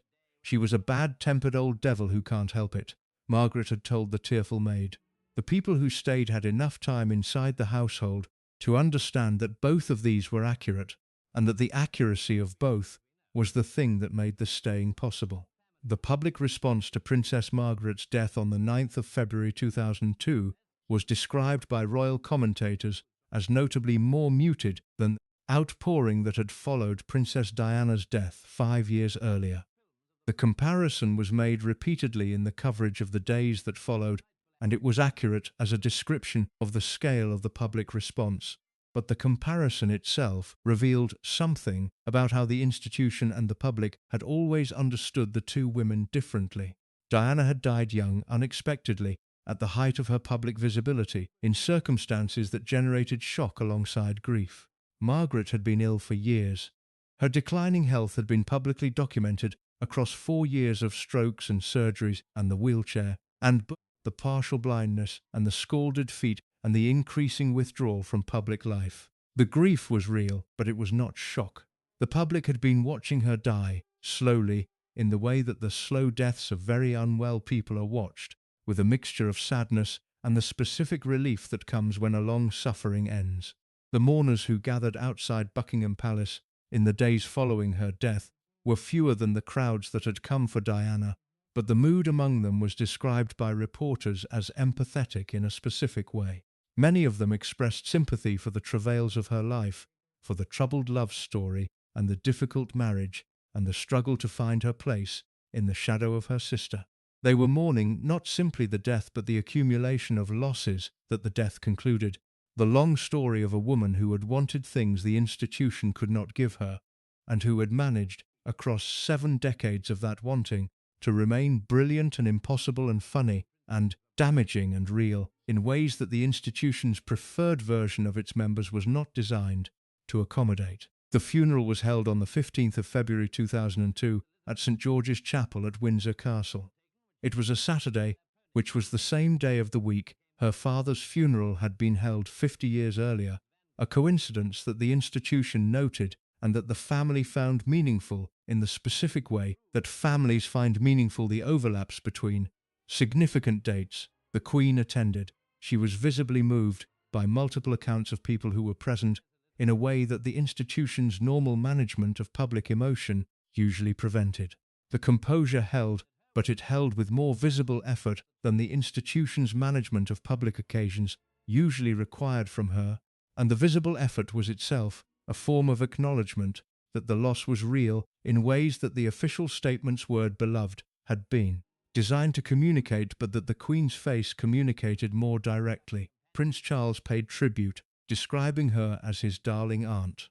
The phrase was warm and specific, chosen from the vocabulary of private relationship rather than public position, and it captured something about what she had been in the family's daily life that the more formal tributes did not quite reach. She had been someone's darling aunt, not just the problem princess or the tragic royal or the woman the staff called impossible.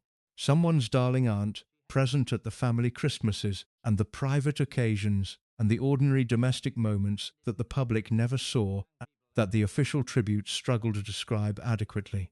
She was cremated, in a break from the tradition that had governed royal burials since long before she was born. She was cremated, and her ashes were eventually interred in the King George VI Memorial Chapel at Windsor, alongside her parents.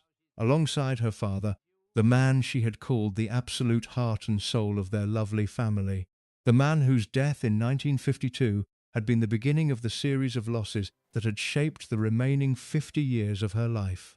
She had started with him, and she ended near him, and whatever the decades between had contained, the symmetry of the beginning and the end was one of the few things in the record of her life that carried a quality of resolution that most of the rest of it did not. The Church of England, in the same year that she died, revoked its rule against remarriage for a divorced person with a living spouse. The rule that had been the ostensible reason that she could not marry Peter Townsend in 1955 was removed from the Church's canon in 2002, the year of her death. The timing is not poetic. It is simply the timing that history produces when the pace of institutional change is slower than the pace of individual life, when the rule that costs a specific person the thing they most wanted is removed after that person is no longer alive to benefit from its removal. She had renounced Townsend in October 1955 because the Church would not permit the marriage. The Church changed its position 47 years later. She died 8 months after the change. She never knew about it. She was too ill, by the time the change was made, to have processed its significance, and the accounts of her final months do not suggest that she was informed of it, or that she would have had the cognitive clarity, given the strokes and the deterioration of those months, to understand what it would have meant if it had happened in 1955 instead of 2002. The rule changed and she died, and the timing meant nothing practical and meant everything symbolic, because what the timing said, in the plain language of dates, was that the institution had made a different choice than it had made in 1955, and had made it too late for the person whose life had been shaped by the earlier choice. The staff who had worked for her across the 4 decades of her Kensington Palace household were not at the funeral in any official capacity. They had kept the code, most of them, for the years, and in some cases decades of their service, and the keeping had required them to absorb what the household produced without public acknowledgement of what the absorption had cost. The code did not extend to the funeral. The funeral was not their occasion. It was the family's occasion, and the institution's occasion, and the public's occasion, and the staff who had held the ashtrays and faced the walls and absorbed the rages were present in the only way the code permitted. As the people who had been inside it and had said nothing, whose accounts would eventually emerge in the years following the death, assembled by journalists and authors and documentary makers into the fuller picture that the standard account had always been designed to prevent. The fuller picture has been emerging ever since. It has emerged in Craig Brown's catalogue of the bad behaviour and the wit and the specific, dark accuracy of the Tourette's analogy. In Glenconner's 30 Years of Roaring Laughter and the Thunderstorm Calm, and the memoir that held the full complexity without resolving it into a verdict. In the Channel 5 documentary and the BBC documentary and The Crown, and the former palace aides who described the television testing and the ashtray demands and the face-the-wall instruction with the consistency of people describing a shared experience rather than a coordinated narrative. In the accounts of the people who left after weeks and the accounts of the people who stayed for decades, both of which are honest and neither of which is complete. What the fuller picture shows is something that the institution has never been interested in examining and that the standard account was designed to prevent: the specific relationship between the way the institution managed Princess Margaret and the way Princess Margaret managed the people closest to her. The chain of causation runs from the abdication in 1936 to the face-the-wall instruction in the 1950s and beyond, and it runs through the denied career and the managed marriage and the cancelled professional ambitions and the bottom drawer duties and the bottom of the Coots overdraft that funded the racing stable and the Moustique holidays and the famous Grouse and the gin and Dubonnet and the 60 cigarettes a day and the lungs that eventually required surgery and the strokes that eventually required a wheelchair and the bath that eventually scalded the feet that could no longer feel when the water was too hot. The chain is the institution's production. The institution produced it, maintained it, managed the consequences of its own production through the code that required the people inside it to absorb those consequences in silence, and then maintained, in its public communications, the standard account that required no acknowledgement of what the production had cost. The standard account called her impossible. The fuller account says she was. It also says where the impossible came from, and what it cost the people who experienced it daily, and what it cost the person who produced it, without fully understanding either the production or its origins, and what it cost the institution's own credibility that it spent 7 decades managing the consequences of conditions it had created, rather than examining the conditions themselves. She was born at Glamis Castle on the 21st of August 1930, and the registration of her birth was delayed to avoid the number 13. She started piano lessons at 4. She was the best actress in the Windsor Castle pantomimes. She directed a West End production at 23. She gave up the man she loved at 25 because the church said she could not marry him. The institution agreed with the church, and the church changed its position 47 years later. 8 months before she died, she told her staff to face the wall in the corridors. She told a tearful maid that she was just a bad-tempered old devil who couldn't help it. She arrived 4 hours late for dinner parties and kept the household up until 4 in the morning and tested the television for warmth when she came home and demanded famous grouse and Malvern water and the ashtray at formal engagements and ma'am darling from the people who worked for her. She also roared with laughter with Glenconner in the car on the way home from official engagements. She patted her companion's hand during the thunderstorm at 30,000 feet and said there was no point worrying, but she thought perhaps they ought to have another drink.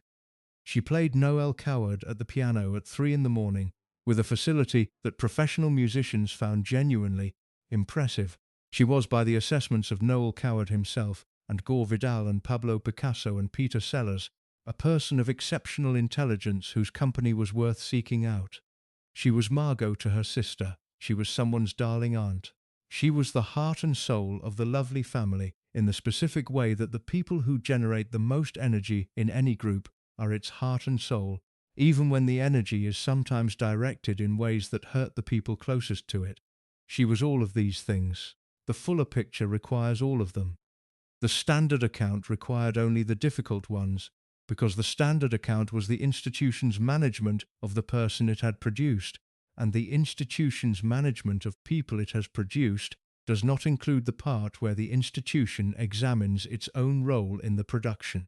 The code held during her lifetime. It loosened after her death. The accounts came out slowly, in the forms available to them, assembled by the people who had been inside the household and who eventually, carefully, described what they had seen. What they described was not a monster, not a villain, not simply the problem princess of the standard account or the tragic royal of the romantic one. A person, complicated and genuine and brilliant and damaged and funny and impossible and real, in all the ways that people who have been shaped by powerful forces they did not choose are simultaneously all of these things.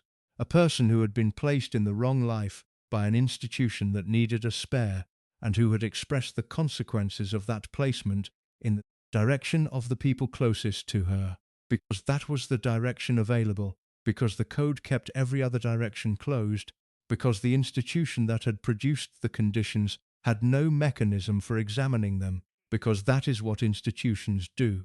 The staff called her impossible. She called herself a bad-tempered old devil who couldn't help it.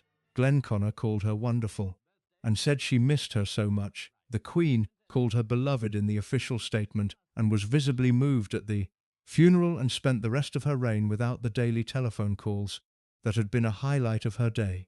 She was 71 years old. She had started piano lessons at 4.